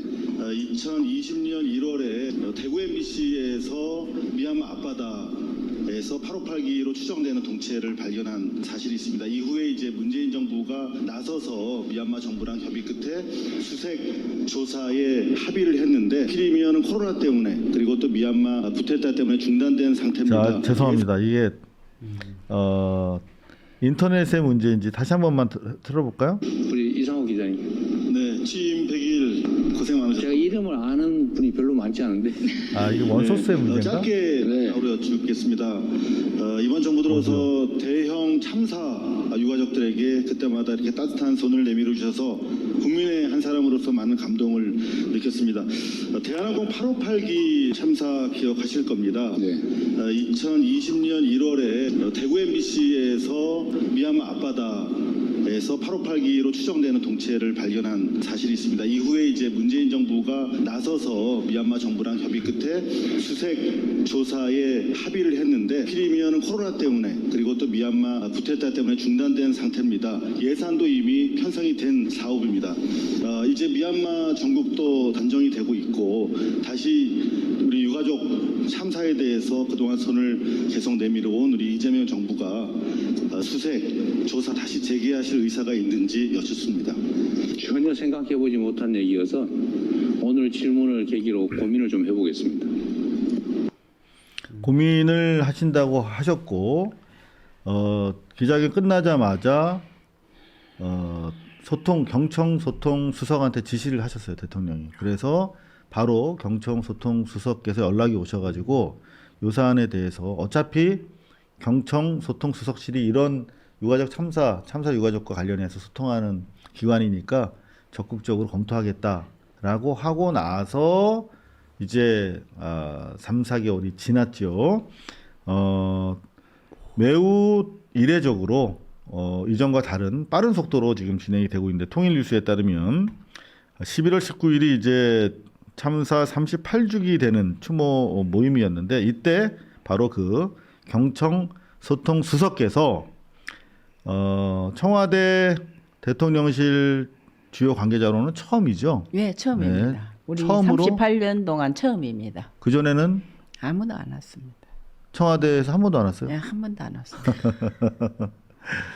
이날 대한항공도 그 사고 나자 그 뒤부터 안 나타났는데 네. 이날 수석이 딱 그 추모제 오시는 거 보고 어떠셨어요? 너무너무 희망을 가져가고 정말로 이제 미얀마 앞바다에 있는 걸 찾아줄 수 있다는 그 희망을 가지고 지금 가족들이 그 흥분해가 있습니다. 이재명 정부가 뭔가는 이 우리 억울한 이걸 좀 지금 당장 수색하는 것보다 우리가 확인하는 게 제일 급선무거든요. 그렇죠. 예, 그거를 좀 해줬으면 하고 그리고 그 비행기에 탄 저 사람들 희생자들은 다 힘없는 사람이 탔습니다. 그 당시에. 사실 그때 중동 노동자분들이 네, 그거 주로 탔고요. 탔었죠. 네. 그리고 대한항공이 수색을 안 했다는 거는 이 대한민국 모든 사람이 다 알 겁니다. 그 수색 안 했습니다. 자동차가 나서 이렇게 사고가 나는 그런 수색 조사보다도 더 못한 수색을 행식적으로 해갖고 나중에 좀 이제 왜 자네가 우리가 없나 따지니까 대한항공 구명정 그거 이렇게 해놓고 그 구명정 안에 이제 이렇게 든 거 있잖아요. 구명정 안에 비상식량이다. 그거 쫙 나열해갖고 국민들한테 이게 858에서 넣은 거다 해갖고 아주 많이 찾아준 것 같이 이렇게 그 당시에 국민들한테 그런 식으로 호도를 시켰어요. 그런 사기도 쳤었군요. 자, 지금 워낙 군부 독재 시절에 수많은 용공 조작의 그야말로 공작 사건들이 많지 않았습니까? 그 군부 독재의 후예답게 바로 최근까지 윤석열 정부가 삐라 풍선, 공작, 여러 가지 별별 공작들을 다 벌이다 이제 청산 국면에 접어들어 있는 상황에서 이재명 정부 더더구나 이런 연장선상에서 내란 세력 척결의 연장선상에서 이 칼기 858 사건, 물론 인도주의적인 관점에서도 접근해야 되지만 보다 좀 적극적으로 움직여야 될 텐데 지난 12월 10일이었죠. 청와대 9일이었죠. 경청 수석실에서 몇 분이 가셨죠 그때? 그때 5명. 실무 회의를 한다고 해서 대통령실로 처음으로 지금 부른 예, 거죠. 예, 예. 네. 처음 갔습니다 저도. 네, 여기 계신 분들 다 가셨나요? 우리 저는 빠졌어요. 유종희 네, 신분이 대표님하고 빠지고 저하고 이제 김성전 씨라고 김호순 항공정보가 네. 그다음에 명철수 씨. 명철수 박사 윤수수 같이 박사님, 갔었죠. 네, 그리고 우리 김호순 회장님 이렇게 해서 대표로 가셨고. 그때 동체 수색 착수를 검토하겠다. 네, 국토교통부, 그다음 외교부, 담당자 그리고 사고조사. 항공철도사고조사위원회에서 네. 사무국장 이하 담당 과장 이렇게 왔었습니다. 그래서 사실상 수색 착수 입장을 알린 거죠. 그렇습니다. 그게 이제 의미가 있는데 네. 마지막에 이제 그 비서관께서 인양이 아닌 음흠. 칼 858기 확인을 위한 그렇죠. 수색을 하는 걸로 하겠다 음흠. 이렇게 하고 이제 본격적으로 이제 그대로 검토가 보고하겠다 이루어진 거죠. 그래. 사실상 뭐 넓은 뜻으로 봤을 때는 이제 수색하겠다고 한 거나 다름없는 건데 음흠. 아직까지 여러 가지 남아 있는 과제들이 이제 외교적으로 미얀마 정부 협조를 얻고 뭐 그렇게 해야 본격적인 수색은 되지만 어쨌든 그러니까 수색 방침은 정한 정했다고 상태에서 그런 거예요. 어떻게 하면 이제 수색으로 세부적인 것들을 그렇죠. 그 실행할 것인가에 대한 이제 향후에 네. 계속 논의를 하기로 했고 또 대표님을 모신 것도 제가 보기에는 이제 그 방침을 공식적으로 밝히기 위해서 대표님 참석하도록 하신 거예요. 그러니까 이제 아무래도 정부에서 하는 일이 모든 걸 공식화하는 부분에 대해서 좀 조심스러워하는 부분이 있어요. 우리가 뭐 30년 넘게 그렇습니다. 취재를 하면서 네. 느끼는 건데 이미 이제 수색 방침을 정해놓은 상태에서 이게 뭐 공식화되면 부담스럽잖아. 그래서 그렇습니다. 아마 좀 더 확실하게 다져가면서 아마 언론의 공개 과정을 거칠 것으로 보이는데요. 방금 우리 신병철 기자께서 말씀하신 대로 문재인 정부 시절에 이미 다 필요한 조치가 셋업이 돼 있어요. 그죠? 2020년 말에 정부 조사단 파견 방침을 정해서 23억의 예산까지 편성이 돼 있는 상태란 말이에요. 그런데 이게 좀 아쉬운 게 대구 MBC에서 그 단독 보도를 통해서 2020년 1월 4일인가요? 네, 이를 발견한 게 발견한 게 보도. 1월 4일이고 발견한 게 이제 마지막 오기 바로 직전에 저희들이 그러니까 1월에 철수하기 보도하셨잖아요. 직전에 했고 1월 20 며칠 그렇죠. 그날에 아마 제 기억으로는 코로나 19가 대한민국의 첫 환자가 나온 그날이었어요. 맞아요. 1월 후반인데 어찌됐든 간에 2020년 1월에 보도했는데 파견 방침이 정해진 게 20년 말이에요. 5월에 이제 문재인 대통령이 이제 수색단을 보내라고 지시했다고 이제 이야기를 했다고 4개월 만에 문재인 대통령의 지시가 떨어졌고 네. 그런데 왜 이렇게 오래 걸렸어요? 저도 그때 이종인 대표님이랑 통화했던 기억이 나는데 그냥 미얀마 정부의 오케이만 받으면은 가서 예, 얼마든지 하기만 하면 되는 당시는, 거잖아요. 갈 수가 있었어요. 아웅산 수지 정부니까. 네. 얼마나 그리고 그 문재인 그 정부 사회 수석실 그 비서관 행정관을 저희들이 한 7, 8번을 만난 것 같아요. 그 그거 뭐 좀 때문에 그 해달라고. 시간이 걸렸대요? 코로나가 있긴 했습니다만 아니요, 뭐. 코로나가 안 났을 때 우리가 만나가고 교섭을 할 때는 예. 뭐 그러면 뭐 외교부 해야 된다고 국정은 해야 된다고 뭐 또 교통부 해야 된다 하고 이런 데를 다 거쳐야 된다 하고 이런 식으로 하면서 뭐 언제 가겠다 이런 말을 해주지도 않았어요. 결국은 제가 몇 분 만나다 그 행정관들하고 제가 좀 아니 근데 안 좋은 동체로 말도 추정되는 물건 있습니다. 나오면은 바로 정부가 개입하겠다라고 그랬었다면서요. 제가 그 얘기를 들었어요. 그런데 이렇게 대구 MBC가 추정 동체의 성과를 갖고 왔는데 뭐라냐면 주무부처를 못 찾겠다. 주무부처를 못 찾겠다. 그렇게 국무총리실에서. 그러니까 이건 주무부처가 국토부거든요. 항공사고조사위원회가 그렇죠. 당연한 주무부처인데 그 당시 장관께서 제가 이제 알기로는 계속 이걸 거부했어요. 오늘도 못 정부 그 부처 보고를 생중계했는데 대통령이 국토부 보고 받으면서 이 양반 되게 침착한 사람인데 엄청나게 조지더라고. 당신들이 대형 사기를 당했네. 몇 조를 손해 본 거야. 그러면서 당장 수사하도록 지시하는 걸 봤는데 국토부가 정말 악명 높은 부서입니다. 사실은. 자, 최근에 지금 그 제주항공 무한 참사도 국토부가 지금 저렇게 시간 끌고 있는 거거든요. 근데 어찌됐든 간에 죄송합니다. 자, 이미 예산 확보돼 있고 문정부 때 질질 끌다가 결국은 구태타 나가지고 중단된 거야. 제가 뭐 뜻깊은 자리라서 문재인 정부에 대한 비판적인 얘기를 할 수는 없었습니다만 어찌됐든 간에 이제는 이재명 정부고 이미 문재인 정부 때 예산까지 확보된 상태니까 하면 되는데 그럼 반납이 됐죠. 그러니까 반납은 됐지만 이미 그 채널은 다 살아있는 거잖아요. 그거는 이제 의사결정 구조도. 아니 언제든지 예비비로 네. 해갖고 갈 수 있게끔 해준다고 그러면서 저 정부에다 였는다 그랬거든요. 그 예비비로? 23억을 네. 언제든지 다시 수색을 이제 미얀마 거기 조사를 나가면은 그 찾으러 가면 그건 언제든지 해주게끔 만들어놨다고. 그때 그 문재인 정부 그 최종근 외교부 차관이 좀 우리 그 회의하고 할 때 참석하고 했건데 그분도 그렇게 얘기를 했습니다. 그 언제든지 재개가 되면은 그 예비비에서 그 돈을 쓸 수가 있다고.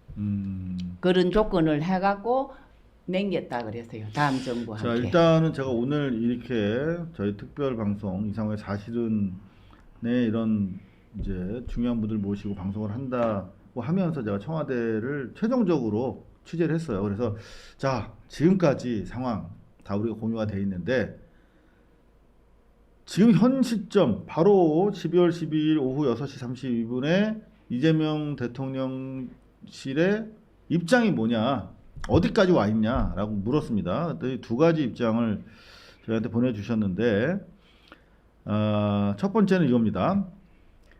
외교적인 문제 때문에 당장 바로 수색대를 보낼 수 있는 입장이 아니다는 거예요. 뭐냐면 현 정부는 국제적으로 인정을 못 받고 있다. 미얀마 정부가 쿠데타 집권 정부이기 때문에 이때 한국 정부가 손을 내미는 격이 돼서 외교적 부담이 있다. 또 그렇기 때문에 안전 문제도 따른다. 총선을 마치고 정당성을 가진 정부가 들어서면 그때 이완된 국면이 열릴 가능성이 있다. 미얀마에 들어설 새 정부와 외교 관계를 검토하면서 수색을 적극적으로 모색하겠다. 그거요? 이런 게 공식 입장입니다. 12월 9일 날 그 말씀하신 거하고 똑같네 내용이. 자, 그래서 지금 미얀마 현지 상황을 보면 총선이 이제 시작이 됐어요. 재외국민 투표를 시작으로 해서 여전히 이제 뭐 군부가 옷을 갈아입기 위해서 하는 총선이라서 어찌됐든 간에 공정성 의무는 있지만 법률적인 정당성이 확보가 되는 시점이 12월 28일입니다. 그러면 또 그 정부 인정 여부를 두고 국제적으로 의견이 분분할 텐데 어찌됐든 간에 최소한 12월 28일까지는 수색 결정을 내릴 수 없다는 취지로 해석이 되는데 이 부분에 대해서 어떻게 생각하세요? 제가 말씀을 드릴까요? 이제 현실적으로 12월 28일이면은 이제 뭐 며칠 안 남았잖아요. 네. 며칠 안 남았으니까 그거는 상관이 없고 그 외에 그 이후에 이제 있을 일이 부정적인 것보다는 긍정적인 면이 이제 우리가 기대할 수 있는 거고 그 다음에 지금 우리 이재명 정부 네. 한테 기대하는 게 너무 많아요. 그렇죠. 네, 많은 분들이 진짜 그동안 네. 진짜 목 놓아 기다리던 세상에 왔는데 또 그 혼자 힘으로 대통령 혼자 힘으로 이렇게 많은 일을 해내고 그러는데 제가 관계됐다고 그래서 이런 거를 이렇게 부담을 주는 그런 저 개인적으로는 네. 그런 생각이 있는데 제 개인이 아니고 수백 명이 지금 바라보고 있는 일 아니에요. 그리고 그렇죠. 이건 국민 전체 그냥 이게 해결이 안 되면은 그냥 그 뭐라 그래 그 후진국 그냥 후진국으로 남아 있을 수밖에 없어요. 이런 게 계속이 되니까 역사적으로 반복이 되니까 그래서 이거를 해결을 해줄 주십사보다도 해줄 수 있다고 충분히 그 믿어요. 네. 보도부록 하나 갈고 우리 가자 그거 하나거든요. 사실 이재명 정부한테 기대할 수 있는 게 남들은 때 돼서 예산 써야 된다 그러고 다 그냥 쓰는 거를 보도부록만 하나 가는 그렇죠. 이빨 빠진 것만 탁 네, 그렇게 해서 진짜 효율적이고 현실적인 그런 대통령이 나왔으니까 이것도 분명히 할 거라고 생각을 해요. 그래서 그러면 하는데 해왔던 대로 이거 핑계 저거 핑계로 그러면 또 못해요. 우리한테 지금 말 난 김에 주어진 기간이 1월 말 적어도 2월 안에는 이게 해결이 돼야 돼요. 잠깐만요. 그 이유가 뭡니까? 그거는 이제 3월서부터는 우기가 와요. 그쪽에 안다만 지역에. 네. 그러면 파도 비 이게 어마어마해요. 파도가 얼마나 높아져요? 뭐 한 보통 이제 거기는 이 오픈된 그 인도양이랑 이제 이게 다 터 있어서 네. 보통 뭐 한 3m에서 5m 정도 파도. 그럼 웬만한 배는 다니지도 못하죠. 그래서 그런 게 있고 그 전에는 이제 욕심에 우기가 와도 네. 비가 24시간 365 그러는 게 아니고 네. 그 틈이 있잖아요. 그럼 배를 타고 나가서 이 물때만 맞으면 그때 가서 하루고 이틀이고 이렇게 하면 된다라고 저는 주장을 했어요. 그리고 실제 또 그것도 가능하고. 네. 근데 일반적으로 봤을 때 여기서도 얘기했지만 외교적 부담이 있다, 안전 문제도 있다. 안전 문제를 갖다 이제 물고 늘어지려면 잠수하는데 그 조그만 배로 들어가면 위험하다. 그래서 10억짜리 탐사선이 들어가야 된다. 지난번 문재인 정부 때 그랬던 네, 거죠. 그게 그렇게 예산이 거대해져서 움직임이 늦어지고 결국은 못한 거예요. 23억씩이나 필요 없다는 네, 말씀 그건 아닙니까? 안 하겠다는 얘기나 마찬가지예요. 우리 회장님한테도 말씀드렸지만 그때 그런 예산에 실행을 한다고 그래서 가족들이 그거는 반대해라. 우리는 그런 탐사를 원하지 않는다라고 얘기했는데 몇 년 지금 몇십 년 만에 처음 정부에서 해주는데 그걸 마다할 수 있는 안 사람이 들어줬어요. 없었다고. 대구 MBC가 그 30 뭐 몇 년이 지났는데 이제 발기를 했잖아요. 그래서 그 간분이 확인할 수 있는 거는 정부가 뒷받침을 해주면은 금방 해가 올 수 있다고 저희들이 몇 번 그래서요. 그렇게 막 거기에 같은 절차와 뭐 여러 사람들이, 사람 들지 말고 23억도 필요 없으니 이렇게 확인해가 있는 거는 금방 할 수가 있으니까 위치도 알고 어디 있는 거 다 알고 그 같은 분을 좀 해보내 달라고. 그 문재인 정부 사회 수석실에 있는 그 행정관들, 비서관들한테 얼마나 많이 제가 얘기를 했는지 안 들어줘요. 결국 예, 그러다가 뭐 KTV인가 거기가 가야 된다 그거 대구 MBC를 극구 반대를 했어요. 대구 MBC 거기 가면 안 된다? 나는 그걸 지금도 이해가 안 돼요.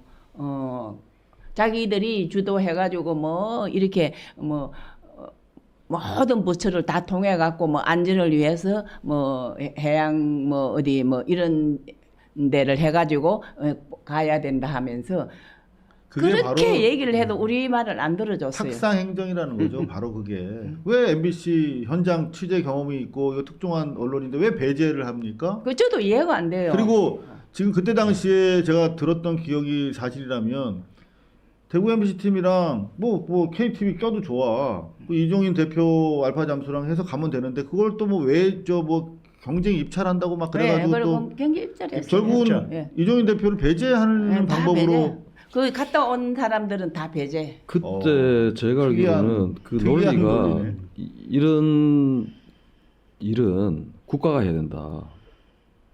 여태까지 국가가 뭘 했는데. 그러니까 한 게 없잖아. 자, 저는 이해가 안 돼요. 그래서 그때 그렇게 사정을 해도. 저희들을 절대 가면 안 된다. 자, 국가가 이게 되게 중요한 주도가 해야 된다 이렇게 된 거예요. 우리가 역사적 교훈을 지금 얻고 있는 것 같습니다. 이재명 정부에서는 실용적인 맞습니다. 바로 정부 아닙니까? 그러면 또 이거 붙여 뭐 해서 뭐 또 경쟁 입찰하고 뭐 하지 말고 지금 회원분들이 지금 자기들 시간 내서 하겠다라고 뭐 월급 받고 가고 싶은 거 아니지 않습니까? 그냥 나라에서 공무원 하나 딱 붙여가지고 현장 가가지고 공증만 해주면 되는 거 아닙니까? 딱 나오면 이거 맞다라고 나라에서 하는 거다라고 바로 그걸 원하시는 거 아닙니까? 지금 쭉 말씀을 들어보니까 맞나요? 맞습니다. 저희는 그 뭐 공식적으로 대한항공 마크가 찍힌 걸 공식적으로 확인이 되면은 그 다음에 뭐 인양하고 뭐 하는 거는 그 부차적인 그래, 그건 정부가 이게 알아서 해줘. 그게 제일 네. 급한 겁니다. 그걸 해달라고 지금 하는 겁니다. 맞습니다. 지금 인양을 위한 절차라면 오케이.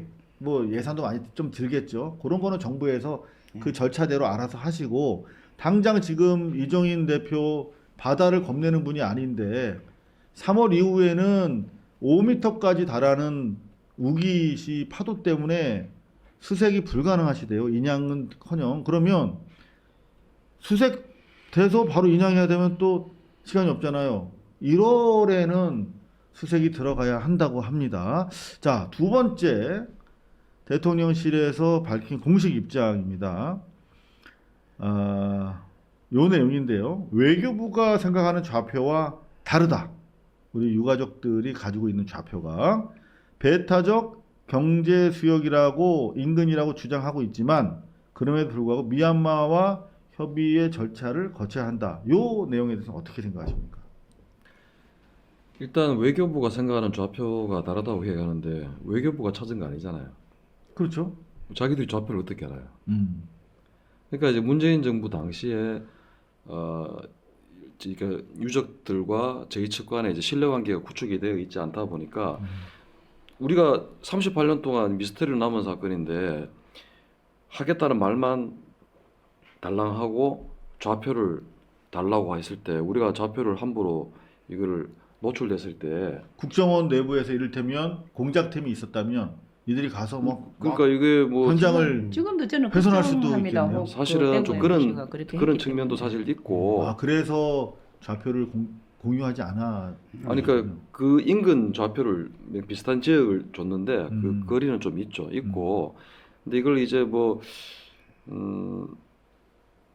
보기에 따라서는 뭐 좌표를 줘서 이렇게 일 되도록 하는 게 맞지 않냐고 하지만 유족들 입장에 봤을 때는 지금 38년째 아직도 계속 지금 당했으니까 지금 보십시오. 참여정부 때 국정원 발전위원회 조사한다고 그것도 해서 당했죠. 그래서 거기도 이제 밝혔는 게 그냥 무지개 공작이라고 해서 네. 그 당시에 이제 안기부 전두환 정부 때 안기부가 김현희 씨 압송하는 작전을 해서 노태우 후보가 대통령이 되도록 하는데 공작했다라는 것 그거 하나 밝힌 게 다거든요. 원래 국정원이 그래요. 이게 국정원 생기고 나서 첫 압수수색이 삼성 엑스파일 보도 때문에 이어졌거든요. 네.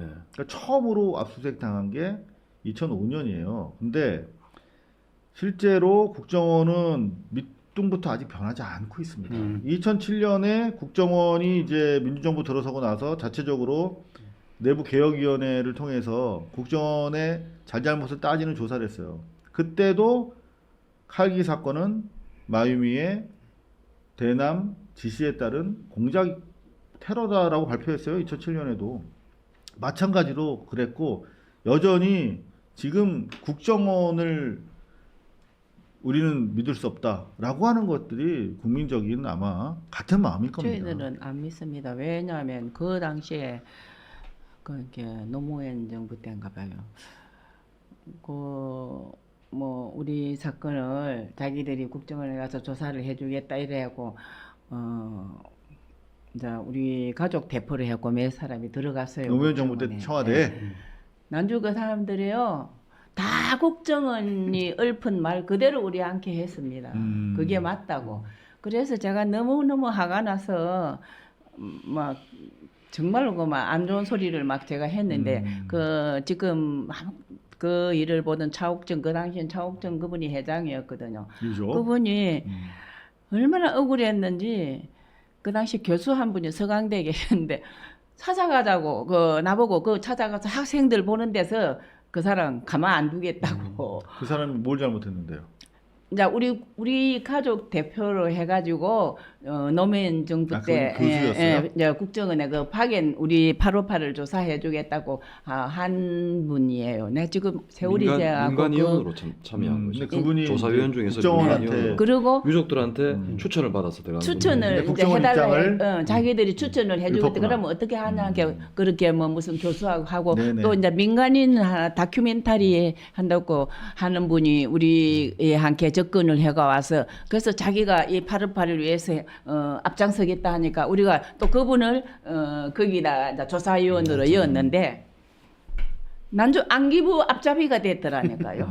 오죽하면 신동진이 나 이름도 아니지 뭐 신동진이라고. 오죽하면은 진짜 생명을 가장 중시하는 이 신부님들한테도 로비를 해서 대우에 있던 분들도 적극적으로 나서지 못하시고 물론 뒤에선 도와주셨지만 그리고 마지막까지 유족과 손잡고 있다는 이유로 지금 공사장을 전전하시면서 신부님께서 이렇게 고초를 당하고 있겠습니까? 그러니까 이런 정도의 신부님 정도 아니면 사실 그런 회유와 압박 속에서 살아남기 어려운 그런 시대를 우리 사회가 거쳐왔긴 하지요.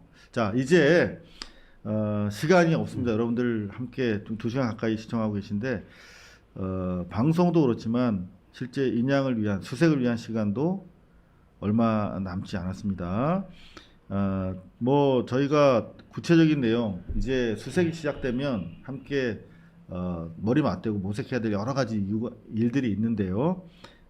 이제 정부가 좀 더 과감하게 나서주는 수밖에 없겠다 하는 생각입니다. 12월 28일 미얀마 총선 기다려야 되는지 저는 그것도 의문이에요. 그냥 뭐 태국 쪽에서도 미얀마 지역을 거치지 않고 태국 쪽에서도 가서 간단한 뭐 잠수를 잠수를 작업. 통해서 확인할 수 있다면서요. 그렇죠.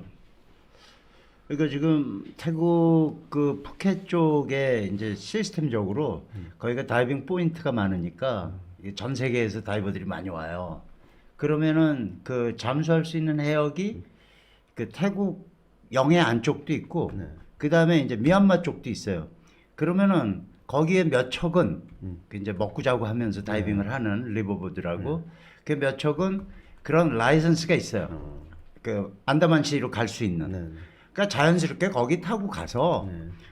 몇 포인트 가서 다이빙 하고 오면 되는 거예요. 그거를 거기다 프레카드 걸고 칼기 뭐 이거가 아니거든. 그러니까 그렇게 생각을 정부에서 하니까 뭐 안전하지 않고 외교적으로 아직 뭐 불안하고 뭐 등등등등 그렇게 해서 저희가 나오는 거고. 그래서 그런 식으로 그 이제 우리 저 해양 그 전번에 그 조사팀장을 맡았던 전번 프로젝트에서 문재인 정부 때 그 명철수 박사 하고도 얘기가 된 게 그런 식으로 해서 가면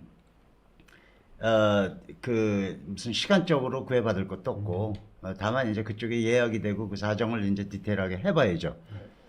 그러니까 여기 그림으로 보면은 미얀마와 타이 요 부분인 거죠. 네, 거기서 올라가야죠. 좀 위에 이제 쭉. 위쪽으로 좀 이쪽인가요? 올라가야 돼. 이제 쭉 올라가야죠. 네. 네. 이쪽. 네, 더 위로. 그래서 태국에서도 이렇게 갈 수 있다는 네. 거예요. 뭐 그- 그런 반란군들 나올 필요도 없고 우리 조우할 필요도 없고. 처음에 그 탐사 갔을 때 썼던 어선 그 선장도 그 반군 출신 아니었어요. 반군 출신이었는데 지금 다시 반군이 됐지 않았을까 반군이 싶은 됐어. 생각이 그 사람이 기관총 들고 사진 찍고 그 배도 우리 그거 배 타고 30분 만에 저한테 키를 넘겼잖아요. 네. 그 반군하고도 신뢰를 쌓았다고. 그래서 하여튼- 그 배를 몰고 한 5시간이고 내가 몰고 올라가고 그랬었어요. 네. 저도 현장에 가면 제가 우리 진병철 기자 부사수로 아니, 조수로 제가 따라가서 아니, 그 같이 취재 돕겠습니다. 네. 팀이 돼서 그렇게 가면 요번에 갈 때도 그 전에 1차 우리 그 탐사했던 공식적인 그 어류 탐사 그 인터넷에서 그 각종 어류도가 민세해 갖고 그 선원들한테도 보여주고 낚시 도구하고 이렇게 보여주면서 이쪽 해역에서 이런 고기가 나오냐 이렇게 물어봐서 선원들 자체도 자기네들이 진짜 낚시 간다라고 믿고 갔어요. 그러니까 검문 검색에도 이렇게 걸릴 게 하나도 없었던 그 이 우리가 비공식으로 간 게 아니고 공식적으로 그렇게 해서 간 거예요. 그러니까는 지금도 그렇게 가면 되지 않을까 이런 생각이 지금은 자, 약간 좀 상황이 상황이 조금 달라지긴 했습니다. 했어요, 사실. 자 일단 저희가 오늘 이상호의 사실은 첫 순서는 이렇게 좀 마무리를 좀 해야 될 것 같습니다. 뭐 본인 카메라 아시죠? 네. 쭉 돌아가면서 뭐 최후 진술은 아니고 최후 진술은 아니죠. 우리 시청자들한테 그리고 또 아마 옛날처럼 달리 조중동만 모니터하던 청와대가 아니에요. 대통령실이 이런 대한 미디어들의 방송도 모니터를 합니다. 그러니까 뭐 국민과 청와대 대통령실이 한 말씀 좀 하시죠. 우리 김 회장님부터 하실까요? 요 카메라 여기 보시고. 저희 이재명 정부가 들어서 저희들이 우리 유가족 단체가 기대를 많이 하고 있습니다. 그 옛날 정부하고 좀 다르다는 걸 제가 보면서 느꼈고요. 38년 동안 그 바닷속에 있다는 걸 생각을 해보세요. 내 가족이 그 바닷속에 있어. 858 비행기가 확인이 거의 다 됐는데도 안 찾아주고 있는 거는 이거는 정말 이해할 수가 없어요. 이렇게 우리나라가 지금 발전 안 했습니까? 세계가 부러워하는 그런 발전을 많이 했는데 왜 그 바닷속에 있는 그 38년 동안 그 비행기를 가족 품에 못 갖다 준다는 거는 저는 이해할 수가 없어요. 그러니까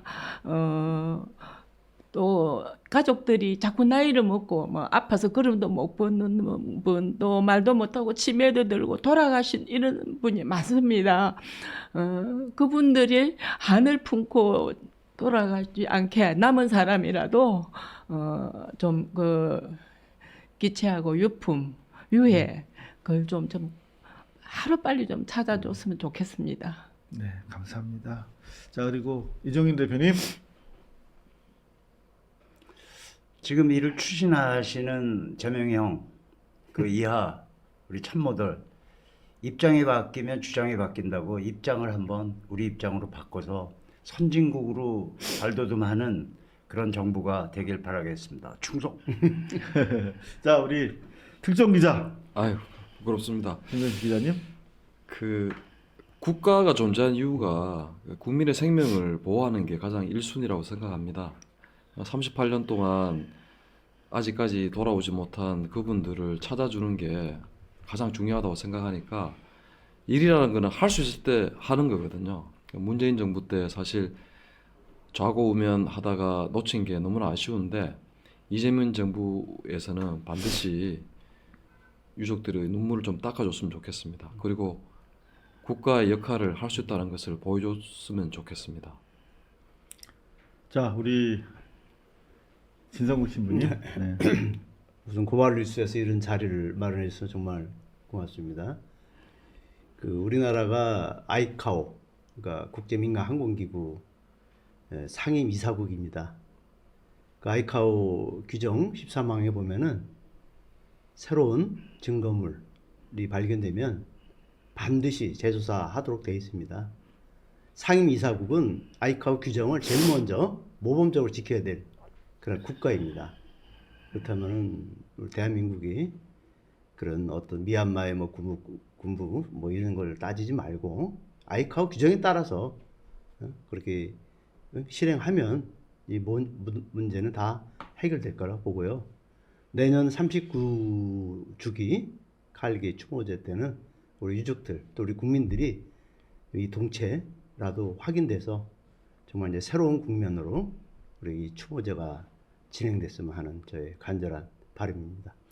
네, 이상호의 사실은 오늘 첫 순서로 전해드렸습니다. 칼기 858 진실. 이제는 인양이 임박한 느낌입니다. 이 느낌을 현실화 시키려면 여러분들의 도움이 필요합니다. 저희 방송 끝나고 나서도 또 저희가 쭉 잘라서 뭐 셔츠도 올리고 열심히 뭐 담벼락에 붙일 텐데 많이 소문 좀 내주시고 함께 해주시면 감사하겠습니다. 왜 뭐 다른 뭐 내란 극복해야 될 일도 많은데 왜 이거 좀 38년 지난 거 뭐 천천히 하면 어차피 늦은 거 천천히 하면 되지 않느냐 이런 말씀은 우리 하지 마시자고요. 그게 우리가 인간으로서 살아가는 세상에서 할 말은 아닌 것 같고, 그리고 이게 결국은 다 내란 세력들의 뿌리가 바로 이런 일들에 있는 겁니다. 이런 역사적인 사실을 우리가 밝혀내야 뿌리부터 내란 청산이 되는 거거든요. 지금 뭐 천안함부터 시작해서 온갖 우리가 아직 납득할 수 없는 그런 공작적 의혹이 있는 사건들이 하나라도 풀려야 도미노처럼 풀려나갈 수 있다는 거 저는 진실로 믿습니다. 여러분들 오늘 저는 이 네 분의 말씀을 들으면서 내란 극복 과정에 우리가 이재명 대통령이 말씀하셨지 않습니까? 작은 기적들이 우연들이 이어져서 우리가 내란을 막아낼 수 있었다. 그 누가 진짜 개머리판이라도 누가 시위대한테 우리 시민들한테 휘둘렀으면 유혈 아마 사태로 이어졌을 거예요. 근데 오늘 네 분 말씀 들어보니까 정말 작은 인연과 작은 우연과 기적들이 38년 동안 계속 이어져서 이 촛불들로 이어져서 지금 칼길 858기의 진실이 이제 곧 밝혀질 수 있는 입구까지 온 것 아닌가 싶습니다. 문은 여러분들이 열어주시기 바랍니다. 이상호의 사실은 오늘 여기서 마치겠습니다. 감사합니다. 수고했습니다. 고맙습니다. 뉴스 독립군 고발뉴스는 여러분의 자발적 후원에 힘입어 운영되는 대한매체입니다. 지금 고발뉴스.com 홈페이지나 ARS 1877-0786으로 후원해 주십시오. 국민의 알 권리 해방의 그날까지 정진하겠습니다.